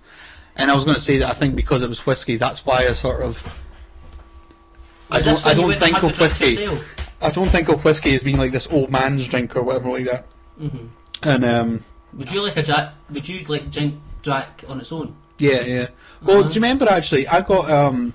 I was just literally about to tell you my personal mantra, something that was very important to me for a little while in my life, and Paul's like, "Oh, I fucking shut up, Ben." Well, no, Shut up, mate. I'll just finish off what I was going to say there and then... Then we'll get back to a mantra. I was just going to say, when I used to mix it with like cola and stuff like that. But do you know when Will Work for Free got to 100,000 views? I bought a bottle of honey Jack Daniels, and I didn't mix any of that. Taste of honey. Like I had like a glass or maybe 2 glasses like every night, and I drank the whole fucking bottle straight without mixing it. And it's probably actually the first, because I usually do mix it. But that was like the first time I was like, it tastes so good, I don't want to waste it. You know, it felt like, cause I really like the honey in it and the taste of it's really nice. And I felt like mixing it. Well, I felt like mixing it would waste it. I felt like it'd be like, oh, well, then I'm just drinking cola with this almost aftertaste of the whiskey. Aye, I know what you mean. Aye. Yeah. Anyway, sorry, go on. Basically, have you ever heard of a band, the Butthole Surfers? The butthole, I've what? The Butthole Surfers. The Butthole Surfers. Yeah. I used to be right into them. They have You used to be right into the Buttholes Surfers. Yeah. Okay. I still quite like the Butthole Surfers. That was very ham-fisted, son. I know. You just didn't be right into the buttholes suffers. But they had an album called Locust Abortion Technician, and it starts off like really slow. It's got this like big intro that builds up. And, Try and come in just a little bit more to the mic. If you Right. can. We've not Okay. had such a relaxed guest sitting like that, either. Well, it's just really what happens. Sitting on a fucking deck chair and that. My Yeah. mantra. They had this album called Locust Abortion Technician. I can't apparently spit that out. But basically, it had this slow intro, and then it slowly builds up, and you hear this voice after about like a minute and a half. Like the music slowly building up. It's like, "Daddy, what does regret mean?" And then the dad character turns around and says, "Well, son, it's better to regret something you have done than to regret something you haven't." And I was like, very like that. And then afterwards he goes, "Oh, and by the way, when you see your mom, be sure and tell her, Satan, Satan, Satan." But I didn't keep that part in. But yeah, like it's better to regret something you have done than to regret something you haven't. I totally lived by that, like for quite a few years. But then I started regretting shit. So I was like, maybe just not do bad things would be a better mantra, If you're unsure if it's like, going to work out well in the end, just avoid it. But my biggest fear, right, is boredom. Mm-hmm. My biggest fear is like not having much to reflect on, not having much to think about. They say only boring people get bored. Well, this is the thing. I stay away from boredom, so I must not be a bored person. I try my hardest to stay away from it. So, obviously, you do that by creating experiences in your life that then you can reflect on later on. And I'm trying to think of some examples of where I've like purposely done it, like or purposely not done it as well. Like heights, I've got a thing with heights. Yeah. And but I'd rather have the experience, even if I was terrified doing it, Or like skydiving. of like skydiving or something like that. I'd rather have it so that I can then look back on it and go, yeah, I can think about it. I can possibly even get over my fear a little bit just through reflection. And just to be like, I did that. You should do what I do. I have one thing that I will be looking back on my deathbed. If I know that, it's my time to go and I can feel like, I'm slipping away and shit, I have one thing that I will examine. T-bone steak. Oh, well, obviously that'll happen. I have a thing called the pervert file. I don't know if you've heard of this. The pervert file. I've heard this. I don't know if you should mention this.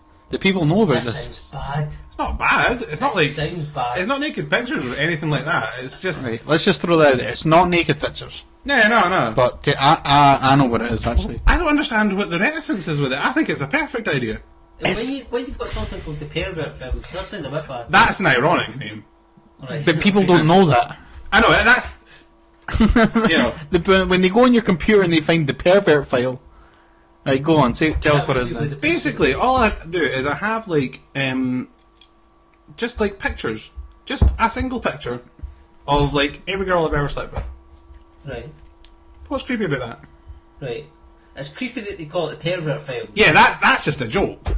But, like, yeah, I've just got, like, one picture so that, like, you know... Could you not just call it Past Lovers or something like that, Ben? It would be nice. That'd be too soppy. But, I mean, it is with a soppy intention. It is with a soppy intention, because it's like, you know, and you have sex with someone, even if, like, you know, it's just a one-night stand, or, you know, it was someone that you really, really loved at that point in time. It doesn't matter what it is. It's like, you have shared an intimate connection with them that you're not going to share with many people on this... Apart from girlfriend.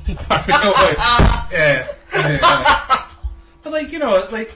I don't think there's anything wrong with that. Like, well, I'll be honest. Just a picture, so when you're on your deathbed, you can look back and say, you know, I loved her, she was okay, you know. Well, it's not for, like, fucking, like, sitting back I fucking hate this girl now, but, you know. No, I understand that, actually, a little bit, because I've actually got a file on my... People write... But imagine if you died and Rowan is, like, a fucking certain age and she goes on your computer and she's like, the Pervert Files. The dirty bastard. If you name it like that, yeah. All she will find is perfectly respectable, like, Facebook pictures. Yeah. Right, it's not like nudes. I'll tell you. I don't have any nude pictures of anybody. I've never been into that. Like, see, like, sitting taking nude pictures of people and, like, keeping them. That, to me, is creepy. And, you know, people that do that, it's up to them. It's their choice, but I think that's a bit creepy. Well, if you've got a girlfriend that works... It's not about the sex. Works late nights. It's about being in love with someone or having shared... No, it can be... Yeah, fuck that. It can be about both. And so I don't know if there's anything it's about necessarily a time and a place. I mean, there's people that have a sex with that I don't particularly even get on with them. I don't know if there's, like... Well, the thing is, look, men look at porn, right? Would you rather that they were looking at... as the girl in the relationship, would you rather they were looking at pictures of random girls?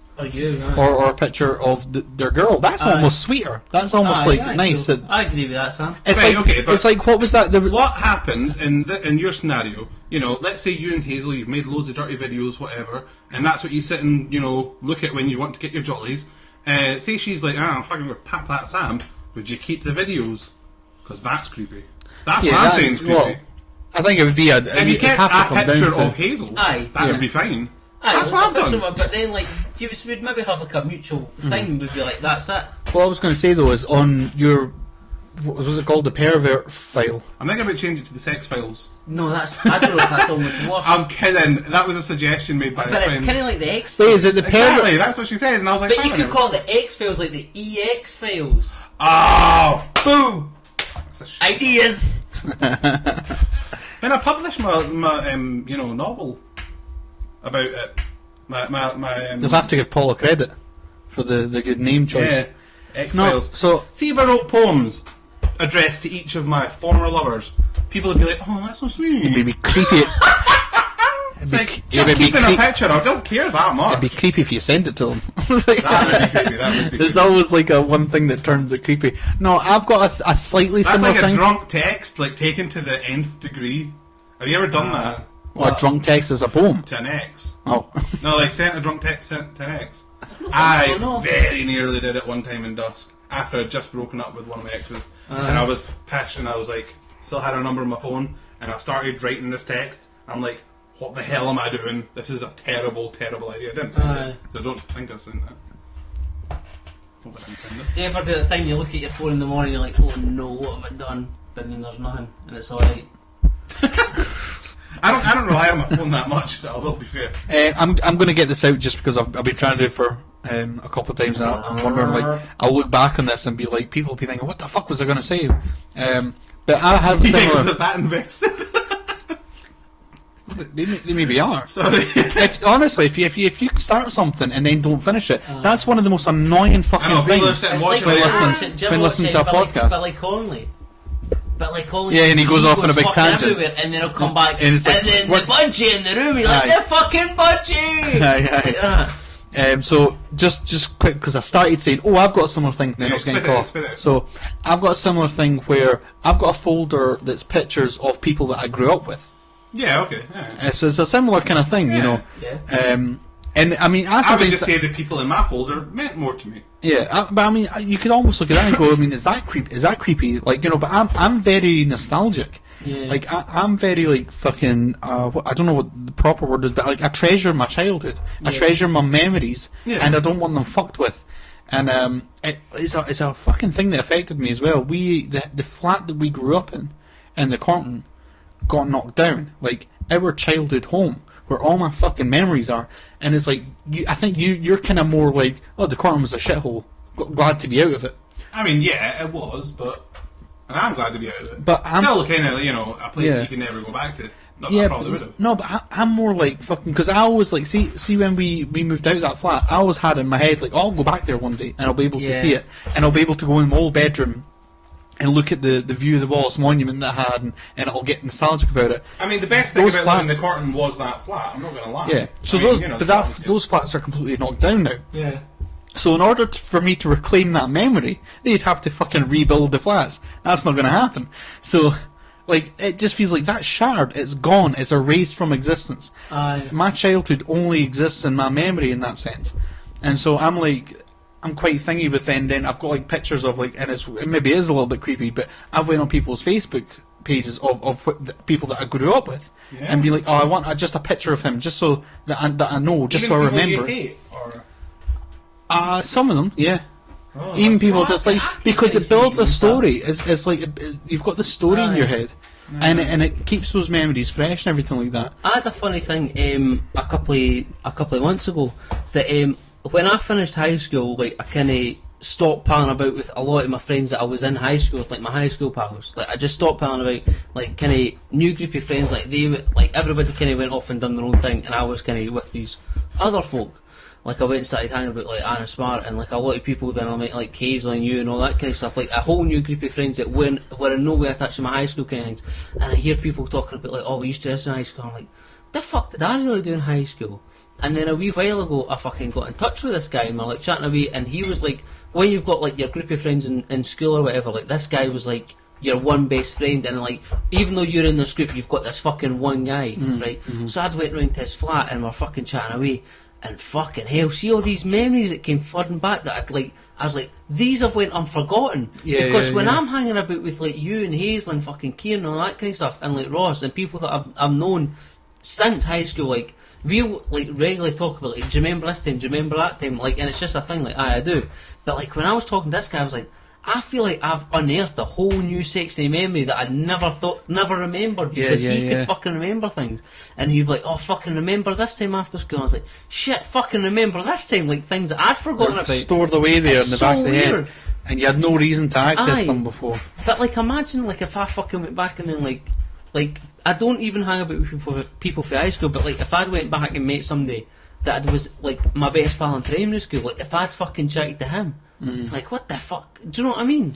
Yeah. Would that be like a whole other thing, and I'd be like, shit, I remember, like I would just fucking remember everything. Like, that's crazy. Because like as Paul's kind of saying, you do kind of lose people all of a sudden that were kind of once important to you, and like, you know, I mean, just when you're saying, you know, you got your best pal in high school, it's like, I remember some folk that I used to hang about with, like in high school and stuff like that. And I'm talking about like, you know, when I was at Wallace, let's say, and I was only at Wallace till like midway through second year, but like there were people that I knew from like Bridgevalley Primary and stuff. And it's like I haven't seen a single one of them since then, and I don't know what their lives are like, and they don't know what my life is like. It is kind of weird when you think about it that way. I think I've been very unfortunate. Oh no, I was gonna. I had a question, but. Well, I'll just say this. I think I've been very unfortunate in the sense of, like, you would see people that have like grown up with. They probably go to school with the people that's on their street. Yeah. The kids that are on their street, if not the street across. They probably go through fucking nursery to primary school to then high school, and then with people through their whole lives, through their whole lives, same town, same people, all this stuff. Now, so I grew up in the Cornton. Went to primary school in a different fucking town, then went to another primary school, then went to another primary school, Yeah. then moved out of that town, then went to high school for like 4 or 5 months, then went to a day unit in a different town, then went to another day unit in a different town. Yeah. And so I don't have memories of like these people. It's almost like their faces are just blurs to me. And Aye, like, I know what you mean. so this is maybe why I am as well. Like, But you got to meet a lot more people than you would have otherwise. yeah, well, I've been exposed to more sort of ways of life, but I have less sort of memories of people that you know. Only if I've sort of kind of half kept up with them, I'll remember. Oh yeah, I remember we were in school together. I won't remember anything we fucking did, Yeah. but I'll slightly remember. I'm amazed when I meet people that remember me from like high school Yeah, and yeah. primary school, and I have no recollection of. Like, So- there's a girl that I went to primary school with, and I must have been in the same primary. I didn't leave like Bridgevalley until midway through primary 6. You know, like so I must have spent 6.5 years knowing this lassie, and she came up to me and she said, "Are you Benn Vallely?" And I was like, "Yeah." Like this was at the baby toddler groups, and she had her kid, and he's the same age as Rowan. He's in the same nursery group as Rowan, and she's like, "Oh, I'm Carrie. I used to go to Bridgevalley." Couldn't remember. Yeah. I just couldn't. Like, and I still don't. And it's like the confusion for me is I do remember a Carrie, but I don't know if that's the right one. But I'm the same. I remember like a couple of names from primary school. I remember Imran. I remember Heidi. I remember. I won't say full names, but there was Duncan and Scott. I cannot remember what these fucking people look like. I remember their names. I'll remember kind of maybe the colour of hair. I cannot place their faces. I cannot make faces of them. I remember Imran and I remember Heidi. I would say I could remember what they looked like. Yeah? But then Heidi was like, you know, your girlfriend. So I kind of, you know, remembered her. And Imran, he was Asim's little brother. Yeah, He was in my he year, was in your so- class. That's right. No, it's weird. That sounds really bad, doesn't it? Like she's like, "You're one of your girlfriends." I'm like, I cannot remember her fucking face. Maybe this is why I need a photo album with fucking all these people. Well, I would hope you didn't fuck her. No. No, So that's what dark. that's what your photo album your what's it called The file. the something file Yeah, pervert file. the pervert file. Almost said something else. Pervert file. That's only people that you've slept with. It's not people that were just girlfriends or whatever. Yeah, no, I mean, well, because you have a different connection with people that you've slept with, don't you? It's like, you know, I don't know. I wouldn't say that I fell in love, like, you know, until, you know, later on. Like, I mean, I had some girlfriends kind of, but I was, like, never serious about anyone. Like, you know, I didn't lose my virginity until I was 18, you know, it's like I wasn't serious about any girls that I might have went out with. And it's like, you know, I'm still friends with girls that I went out with that I didn't sleep with. You know, it's like... See, so you have like a lot of affection for people that you've been out with, that you've been intimate with, and all that stuff. But see, I don't know. Like, Well, you do, I feel because like at the time, even if it's like a one night stand, you are like kind of sharing an experience. You're sharing a you know shared connection. yeah, you both yeah. decided that day, yes, yeah. you know this is. We're gonna do it. But no, I feel extremely nostalgic and like just, you know, almost like emotional about the experiences that I had with people that I was close to. For instance, like, see, like, This is what I was going to ask you about. Like Lena, for instance. You went out with Lena for, you know, a couple of years? about a year and a half, I A think. year and a half. And it's like, since you guys broke up, I don't think you have heard of her. And No, it's well, like, that's weird because, like, Lena, you know, lived with us for a little while. And, like, I got on quite well with Lena, even though we did have our arguments.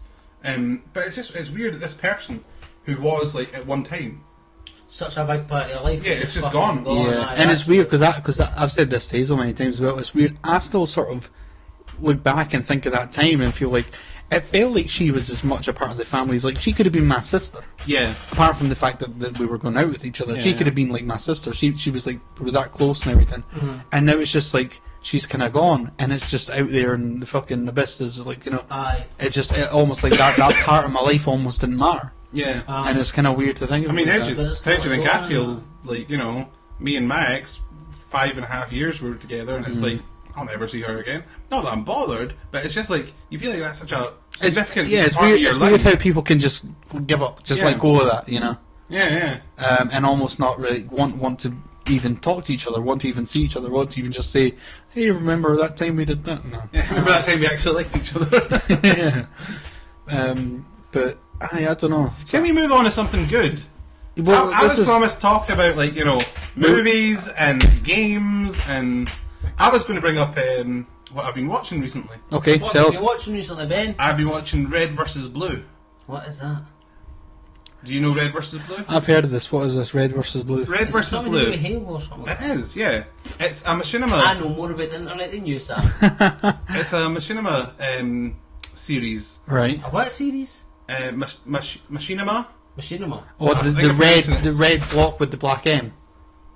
That's a channel, yeah, but machinima, like, as a term, it's basically movies and, you know, shorts and, like, you know, anything that's been made by a computer game engine.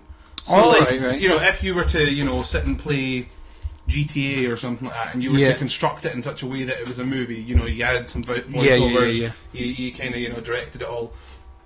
Like, you know, you would be making a machinima. Oh, is that, that's quite cool. Yeah, apparently That's the thing I never knew it's about. machine cinema is what it apparently stands for. All right, machinima. Yeah, We've I heard think I'm something. pronouncing it right. They do tell you on the Wikipedia. But, Machinima. yeah, but so I've been watching Red vs. Blue, and Red vs. Blue is created using one of the Halo games, the multiplayer on the Halo games. I mean, I think it uses several over the course of the series. Yeah. But it started off, I think it's Halo Combat Evolved. I think that's the one.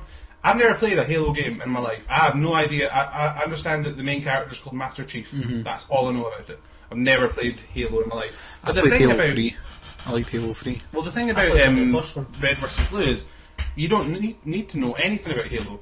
It's a little kind of situation comedy, and it's like, you know, you have two teams of guys. You have the red guys and the blue guys, and they're stuck in this like little canyon, and they just sit and bitch about each other, and it's hilarious. It's so good, and it was put up on Netflix recently. Oh wow! Right. So it's like proper. Well, see, this is the thing that amazed me, because I thought, like, these kind of things, you kind of assume that, you know, like, the copyright, there's going to be copyright issues or infringement surrounding them.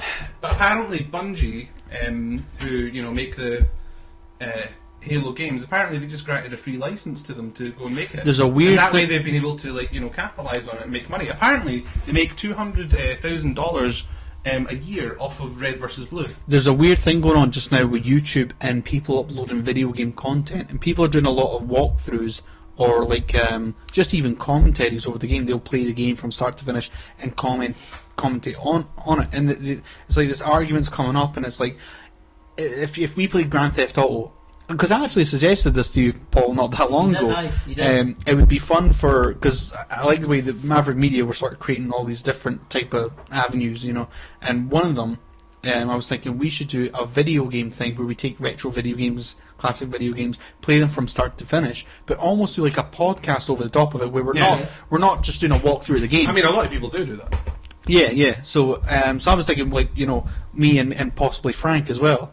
And Yeah, you, Frank would be good at it. you know what I mean? Yeah, so I think that would be a good thing. But the thing that's coming up now is it's been argued. Well, say we did like a run through of Teenage Mutant Ninja Turtles on the NES, and we're just talking shit over the top of it.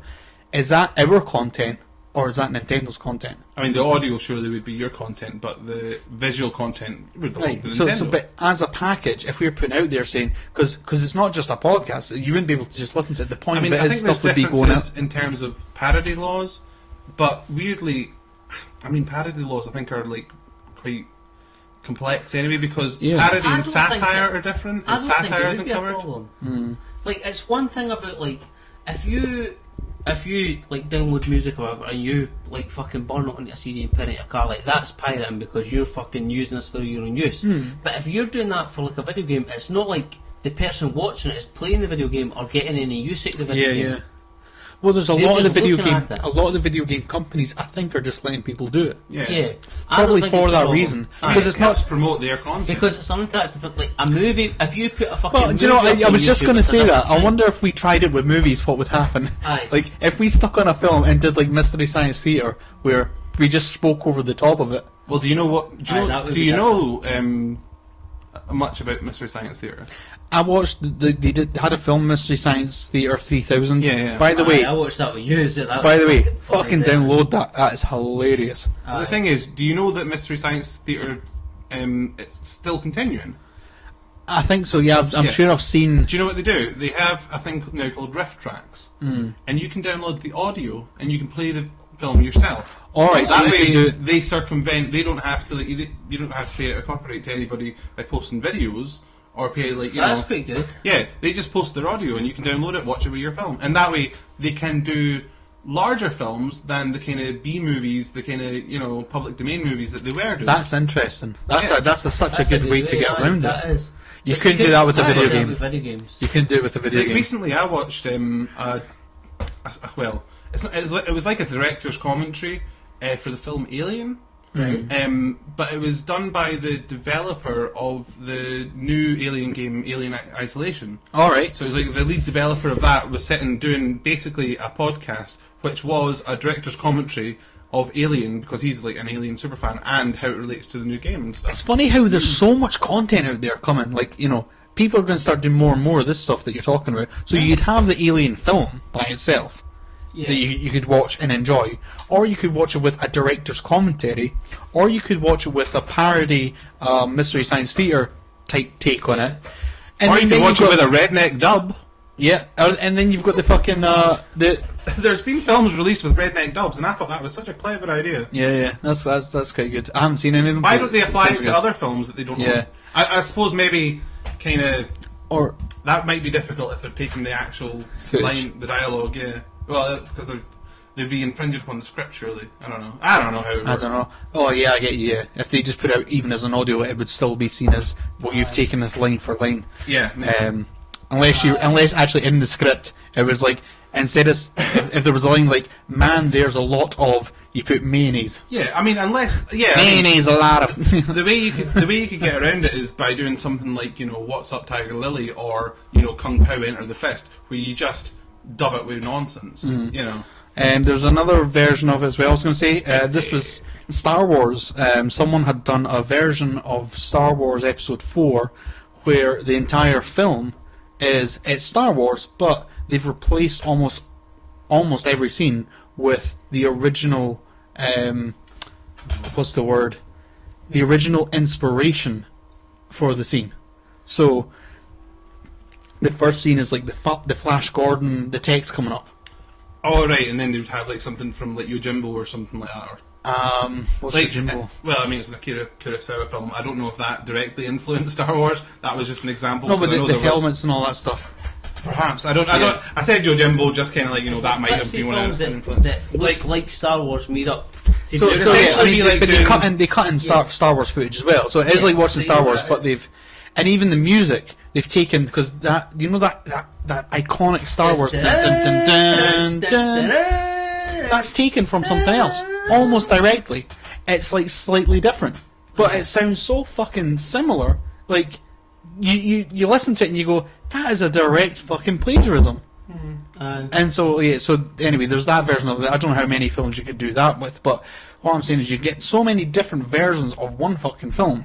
Well, the There's- Magnificent Seven. That was what I was going to say. The Magnificent Seven, you could basically just stick the Seven Samurai on, because it's essentially the same. But if you cut Right. it in a certain way, it'd be interesting to see how well they mesh. Yeah. Do you know what I actually do really like? And I hate fucking Led Zeppelin and all these awful over fucking. Well, you Led know, Zeppelin, they're one of the biggest for fucking overrated plagiarism. bands, but like apparently Dark Side of the Moon, which I believe is a Led Zeppelin track or record or whatever the hell you Pink want. It's all- Floyd. Do you know? I'm just being Pink Floyd is Dark Side Side of the Moon, aye. Is it Pink Floyd? Oh well, it's one of the fucking Pink Floyd. Honestly, Pink Floyd, The Doors, Led Zeppelin, Def Leppard. I'm putting in there. I don't know why. The Who can all suck it. Fuck them. Way better bands and albums. I'm sorry. Like anyone that goes on, oh, these are the great bands ever. It's like, really, then you've just not listened to enough. You've just not listened to enough. But I mean, like, well, fair play if that's the type of music you enjoy. What it says, Led Definitely Zeppelin. better stuff out there. Led Zeppelin, so many of their songs are not only inspired by previous music, they're directly fucking taken, like word for word, the lyrics and everything. Aye. Then again, I'm a huge Beatles fan, and they did that too. It's like Yeah, but I mean, everyone does it. But so what's coming though, because of the advance of the fucking internet and all this stuff, we're coming up with so much fucking content. Do you know what you should download, and you can download it for free? There's I forgot what the dude's called. I can't remember what the dude calls himself anyway. But there's an album called Shit Computer. If you just type in Shit Computer, you'll find it. It's Kids and Explosions. That's what he calls himself. Basically, Kids and Explosions released an album called Shit Computer. It's entirely free. It's pay what you want. I think it's pay what you want, or if it's not, it's just free. Yeah, Dave does that. Dave McLeese, number 13. Well, pay what you want, But basically, the entire album is samples from other songs combined into new songs, and they are amazing. Oh, the album's so good, and it's like it's so jumpy, but it's like he puts together stuff that you just wouldn't expect to be put together. I mean, it's honestly all stuff you so. know. I'll just say there's a documentary. There's a song called "Use Your Words." You should listen to that. There's a documentary called "Everything Is a Remix," and I'm pretty sure they actually focus on that guy, Shit Computer, you're talking about. Yeah, I mean, his stuff's excellent. Yeah, I'm sure he's the focus of one of these documentaries. But anyway, that was getting off on tangent. The reason that I brought up Dark Side of the Moon by whomever does it, like I really have so much disdain. I don't even care which band it is. Basically, Dark Side of the Moon.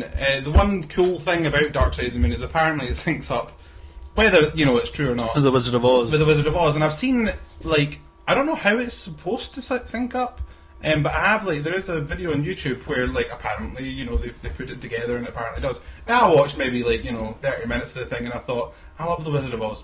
Can't stand this music, but it's a nice idea. I like it. That's almost like a way of creating content in and of itself. Watch a film and write your whole album based on what would be good for the film. If it's a good film, maybe the album would turn out to be pretty fucking good. I'll tell you one thing I quite like the idea of doing. Obviously I'm working on stuff at the moment, but I don't want to go into too much detail about it. But basically, one of the things I was thinking about is, obviously we'd have an audio track, associated with the images on the screen. But one of the things that I'm thinking about, I think it would be quite fun to do, is to also have an alternative playlist. Just post up a list of suggested songs that would work in sequence with the film. Right. Not songs that I own. I'm not putting up the actual links to the songs or anything like that. It'd be a different audio track altogether, though. Yeah. No. I mean, you would maintain the kind of the diegetic audio, the actual kind of the speaking and that. Yeah. But the non-diegetic stuff, like the soundtrack. I mean, how would you distribute it, though? I'm basically literally thinking an image, an infographic or something like that, on the YouTube channel or something like that. I'm not actually building up a playlist and saying, right, download this from here. I'm saying, go make your own fucking playlist, but this is what I suggest. Right. A recommended playlist. Aye. So a mixtape. So how do you just play the music while you're watching? Yeah, that's what I'm thinking. Yeah. You play it in the kind of background. I mean, it might not necessarily work because Well, it'd be shit if you had a jumpy CD player. Exactly. Well, how are you going to sequence the music properly? I mean, I'm assuming it's for people with iTunes or Spotify or something like that. That'd be an interesting idea. Imagine a DVD player with 2 slots and they synced up, so you could watch the film from one and the audio from the other. That'd be interesting. And it all was synced up perfect. Confusing. Yeah, I suppose if you had because you could isolate certain audio channels and take the music. Yeah, you could definitely do that. But it played through the TV as one. Yeah, that'd be quite interesting. It wouldn't be. Fucking, We'd be fucking talking at different times and that kind of stuff. it'd be fun.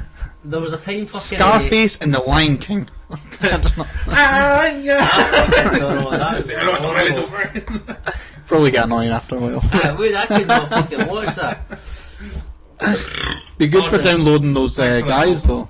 Those guys that do the talking over. Be good for playing that. I fucking don't know. I remember a time years ago. Although it's insane that fuck DVD players and fuck buying DVDs in the plastic cases and all that bullshit. Yeah, Thing of the past. Robots and money. There was a time fucking years ago. I was with an ex-member. I downloaded a film. We went to watch The Wizard of Oz 2. You downloaded it legally because you had it on DVD as well, didn't you? Years ago. When you say The Wizard of Oz 2, do you mean The Return to Oz? The Return to Oz. With Feruzia Bulk playing the fucking Dorothy. mad one with all the creepy From the 80s. the creepy heads in that, right? And I didn't know there was a second one, so we fucking got this film, right? And I was like, I'll fucking download it. Right? I was like, I'll put it on the DVD. It's a Disney movie. It's fairly well known. It's so it's so fucking strange. Like monkeys running around with wheels on their hands. It's like I'm just it's thinking, properly creepy shit. I'm just thinking how weird it is that we're verging on talking about what's the newest Wizard of Oz thing called with James Franco. Oz the Great and Wonderful. Or something like yeah. that. And thinking about how that completely circles back to the first fucking thing that we were talking about with James Franco. That's fucking weird. I was still trying to tell you about Red versus Blue and how awesome it is. Oh, sorry. I'm telling you about The Wizard of Oz now. Okay, you tell me about The Wizard of Oz. All I will say is go watch Red versus Blue. It's fantastic. Right, so I download this, but I had to put it on a DVD. Right, so I download this DVD burner fucking thing for the internet. I didn't want to pay for one, so I get this fucking free one. And it's like, you need to make up menus and that for it, right? Choose a fucking theme for the menu. Like, for the music, I was like, does it really fucking matter? I just want to watch it. That's all I want to do. I'd never fucking put a film on a DVD before, right? So I did it. And then it's asking me these things like, what do you want to fucking see when you're picking the film? For the DVD menu, it's going to say The Wizard of Oz 2, and there's going to be a box. What do you want to see in the box? And there's intervals or something. So I'm like, right, fucking just click. And I was like, right, burnt this DVD. It was a big deal. I was like, I fucking got the film. We're going to watch it.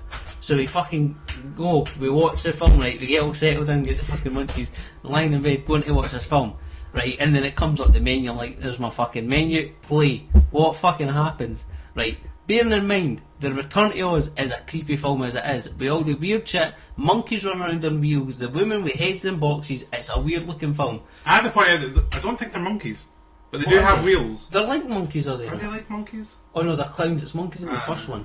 They're fucking weird, right?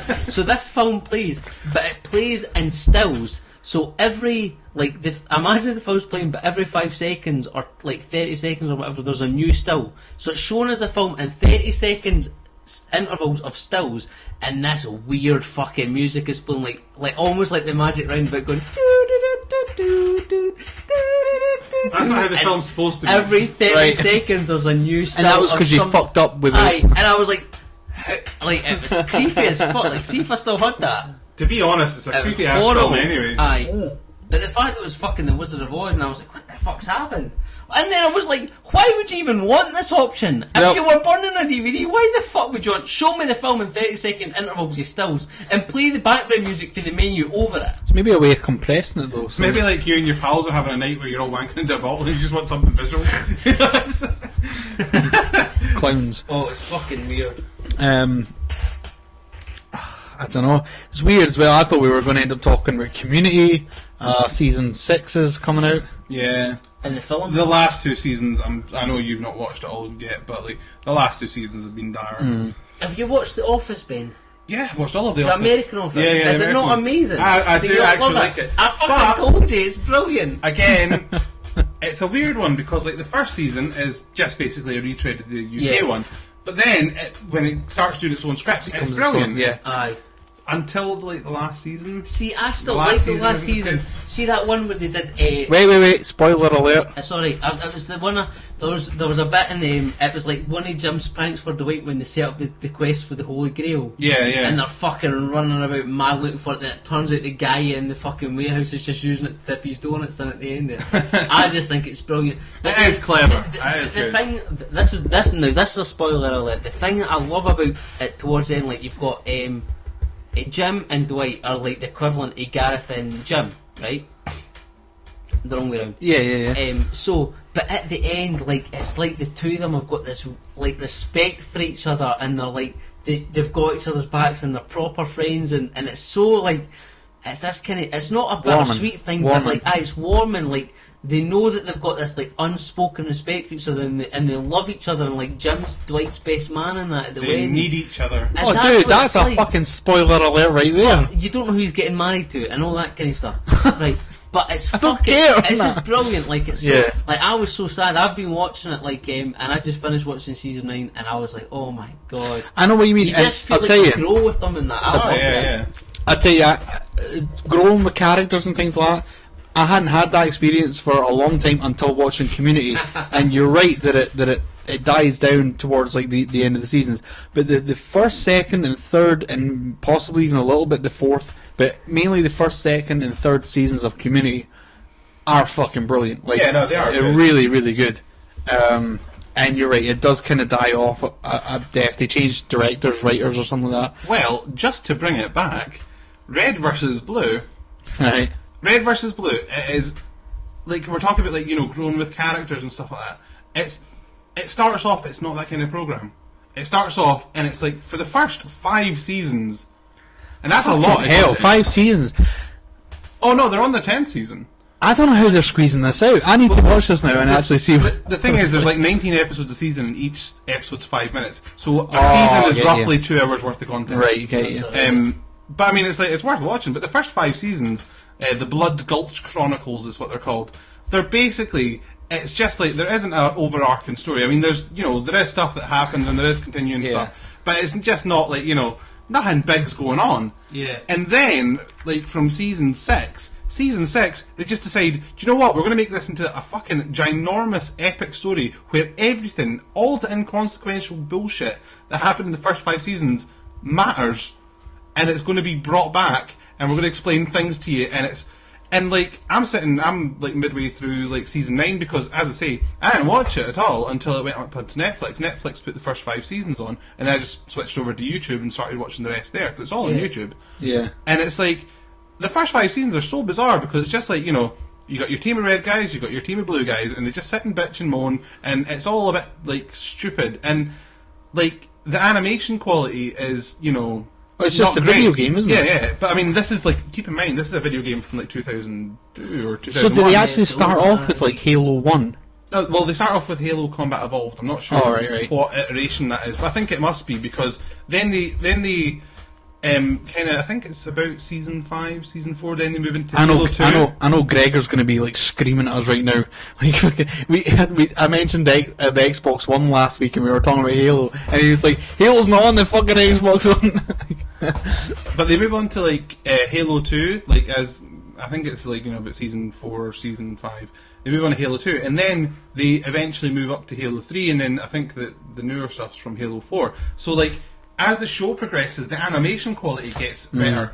But what they've also done is, like, originally everything was just made via the computer game, but I think for a couple of their seasons they started doing like CGI stuff. Right. And I swear to God, like, it's weird, because you invest so much time with these ridiculous characters, and you do get to like them, and then and nothing's going on. Like, the fights are just bullshit, and like everything's just a bit like, you know, it's clearly some guys sitting playing computer games. Yeah, and, yeah. You know, making jokes and shit.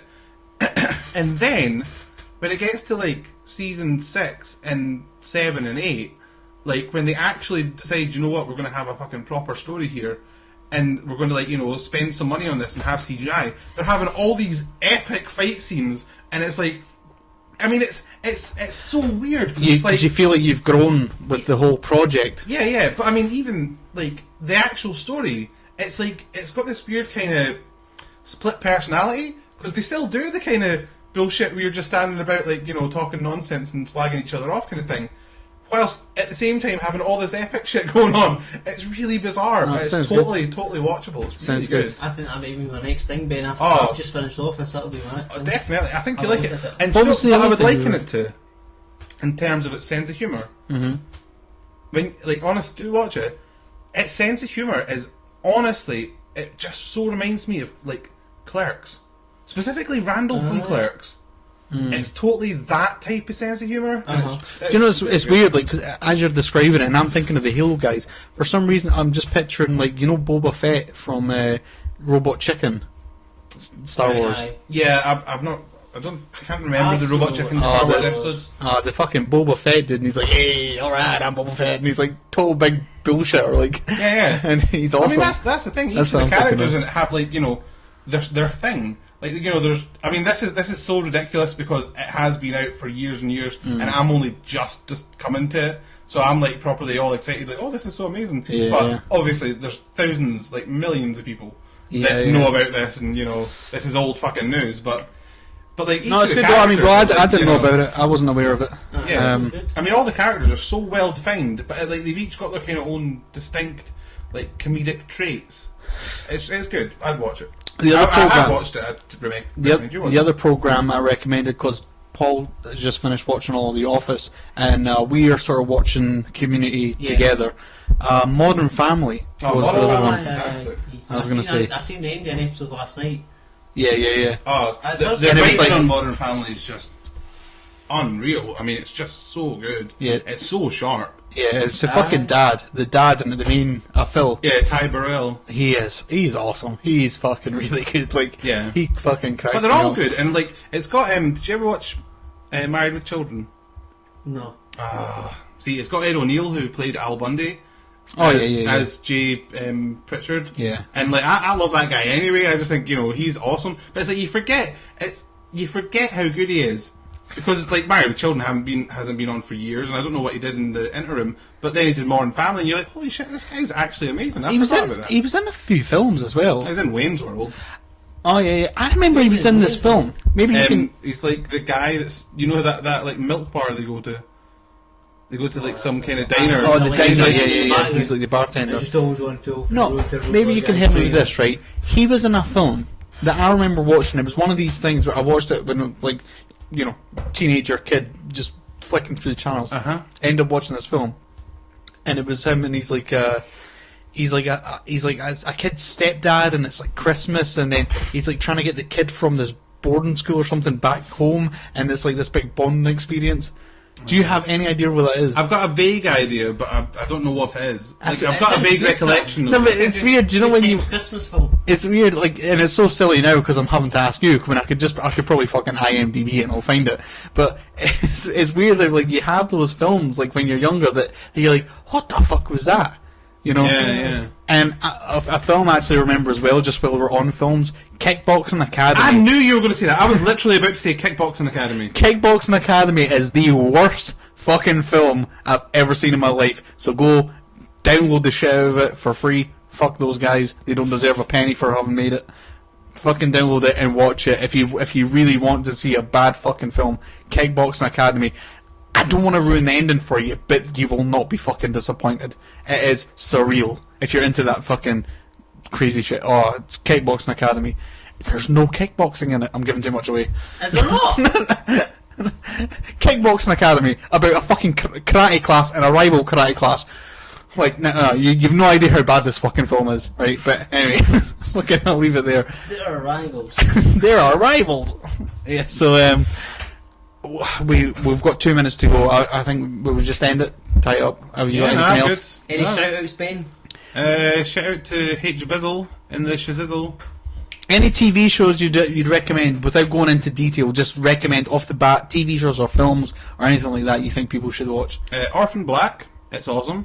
Well, I mean, everyone's watching Game of Thrones. I'm not.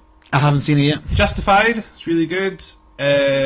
Orange is the New Black. What about a film that we would never came up on our radar, like not a mainstream film, like a good film? Putting you on the spot here. Okay. Aye. A wowzer. Escape from Tomorrow. Right. Okay.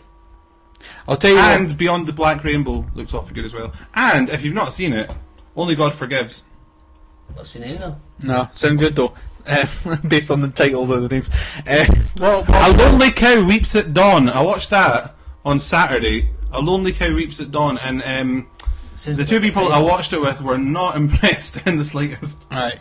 So, well, were you impressed? I thought it was okay for what it was.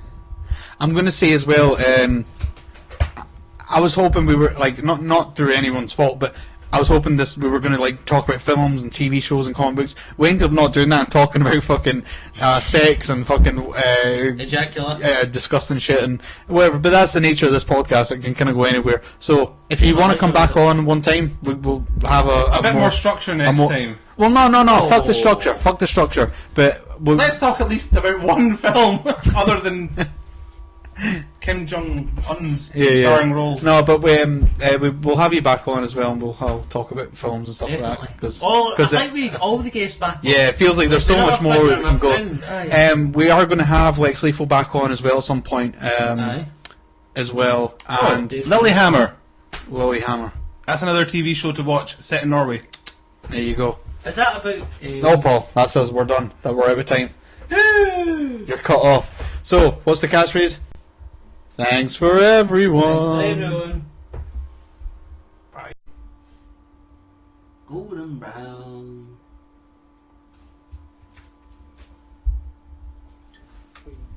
My name is Sam, and that's not all. I got a pretty good show with my good friend Paul. So listen up to the chairman of the board.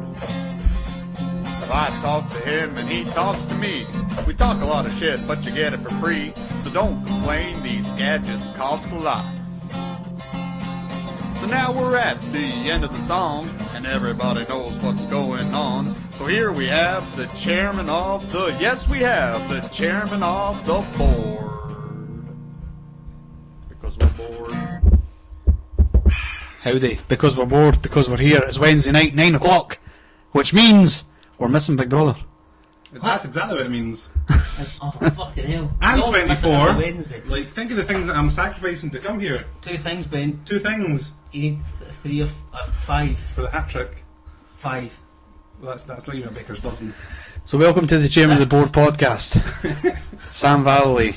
Paul Quigley. Paul Quigley. And joining us today is my big brother, Benn Vallely. Yep. Yep. Yep.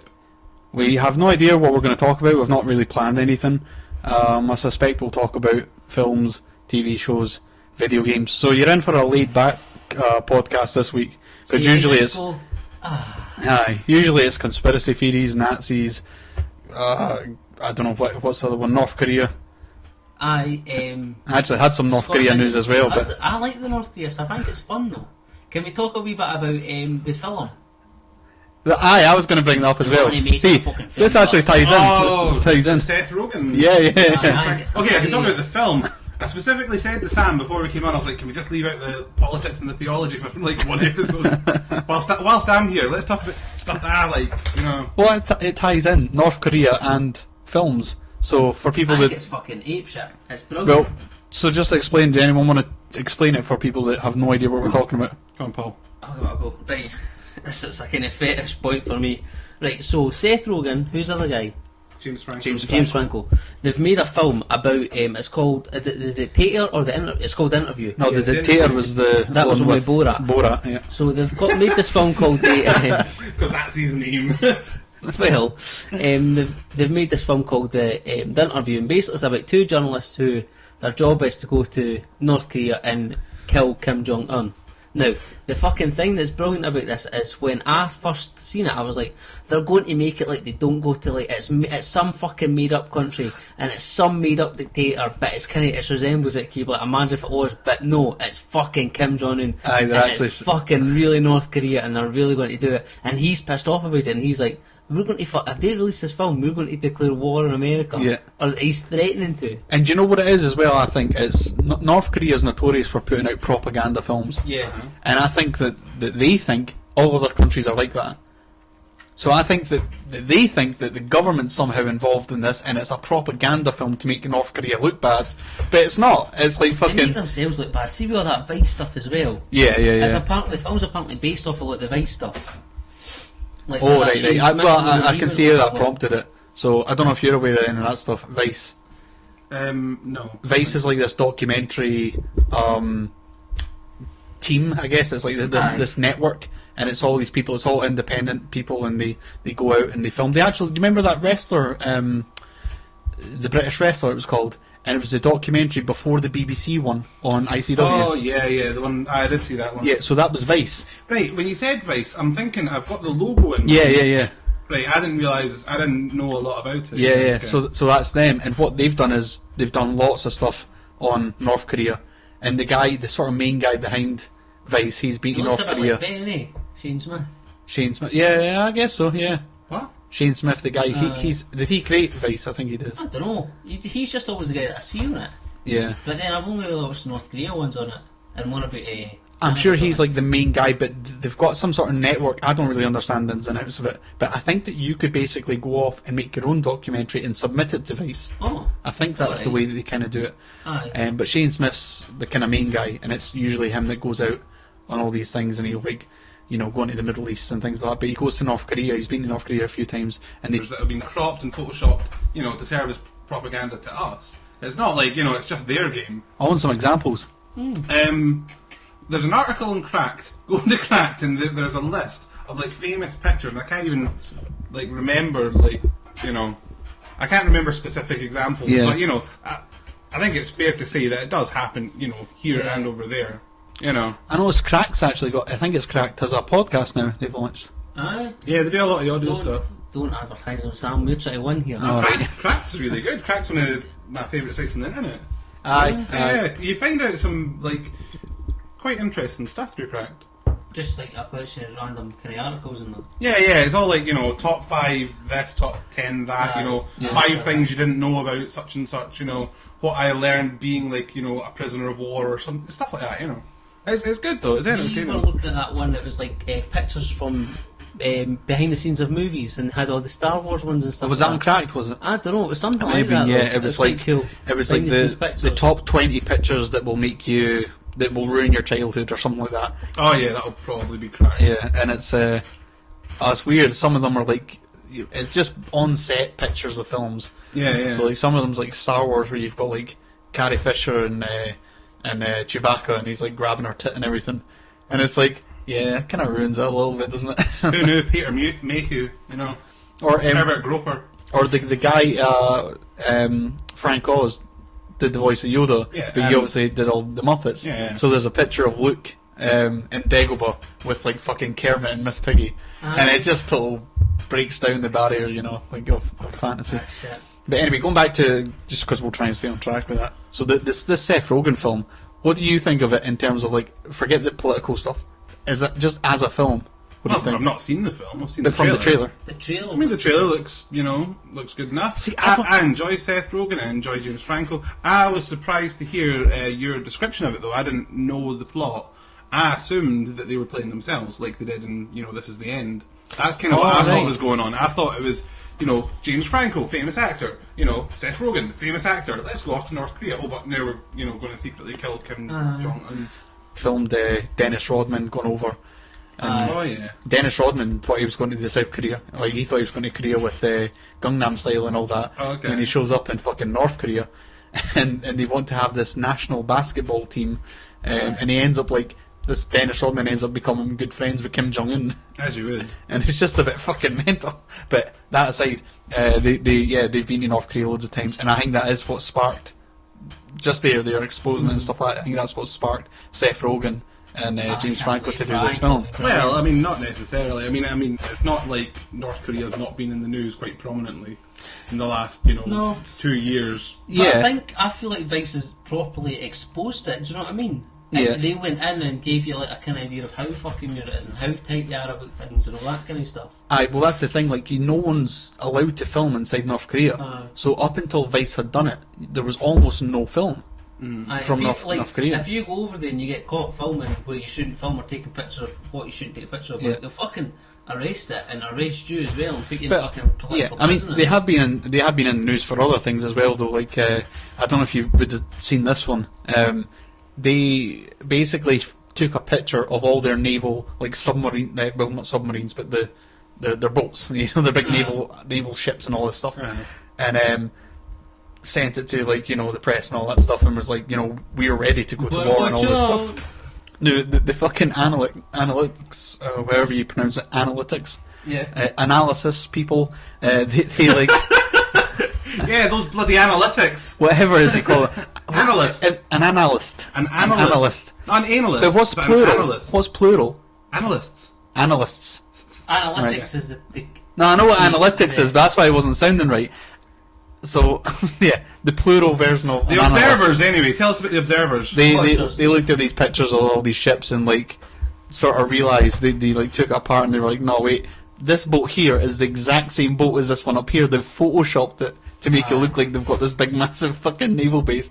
You just think, what a wacky country. Like, what other fucking dictator would do that. It just shows how fucking... Well, to be fair, there have been, multiple, photoshopped famous pictures. I don't know.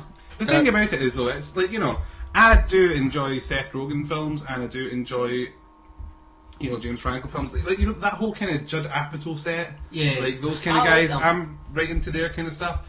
But it's a bit derivative, to be honest. I mean, we've already kind of made fun of, North Korea fairly prominently in Team America. It's are you really going to best that? Ronri, I am so Ronri. But if they can best that, then fair play, but... Yeah, I don't know. I don't think they will best it. I don't think they will... Why not go for, another dictator? Why go for someone that's so prominent? I mean, fair play. Everyone's going to know who he is. So, okay, I get that. Is North why Korea not, that much in everybody's, fucking radar? What? Is North Korea that much in everybody's radar? I think they're definitely in everybody's radar. With, fucking... I don't know. I think they're the most bizarre country, and that's why, see... I don't know, if they did a film about Putin or something like that, I don't know. See, if they'd done it with Putin, that would have been so much funnier. Do you think so? Yeah, I don't think they would have killed him. I don't know if they're going to kill the fictional Kim Jong-un. Kill him, but, do you think they will? Well, to be I fair, don't know, we've already, killed Hitler and originally it was supposed to be about, so it can be done. Yeah. Well, I don't know, it's a weird one as well, though, because there are potential ramifications. If they're coming out and saying, if this film gets released, we're going to do this. If the film... I don't think people would listen to that. They'd be like, no, they fucking won't. And what do we need to worry about anyway? Yeah, but that's what I mean, though. When they put it out, and then North Korea does nothing, what does that say to the North Korean people? But the thing is... What exposure are they going to have? They're not going to see it. It'll only be but do you not think they've at least heard on their news because the North Korean news does broadcast stuff that's going on? They're obsessed with America. They don't broadcast the content, but they'll say Kim Jong Un's very upset about what America's doing, and he's issued a warning. Yeah, but it's going to be put in such a way that they could just turn around and say to the just bullshit, just say they took it down. To the populace, no, it's fine. The film didn't come out. Yeah. How the hell are they going to know? Yeah, they could just bullshit them. What's it going to matter? The thing is, North Korea, they are in an interesting kind of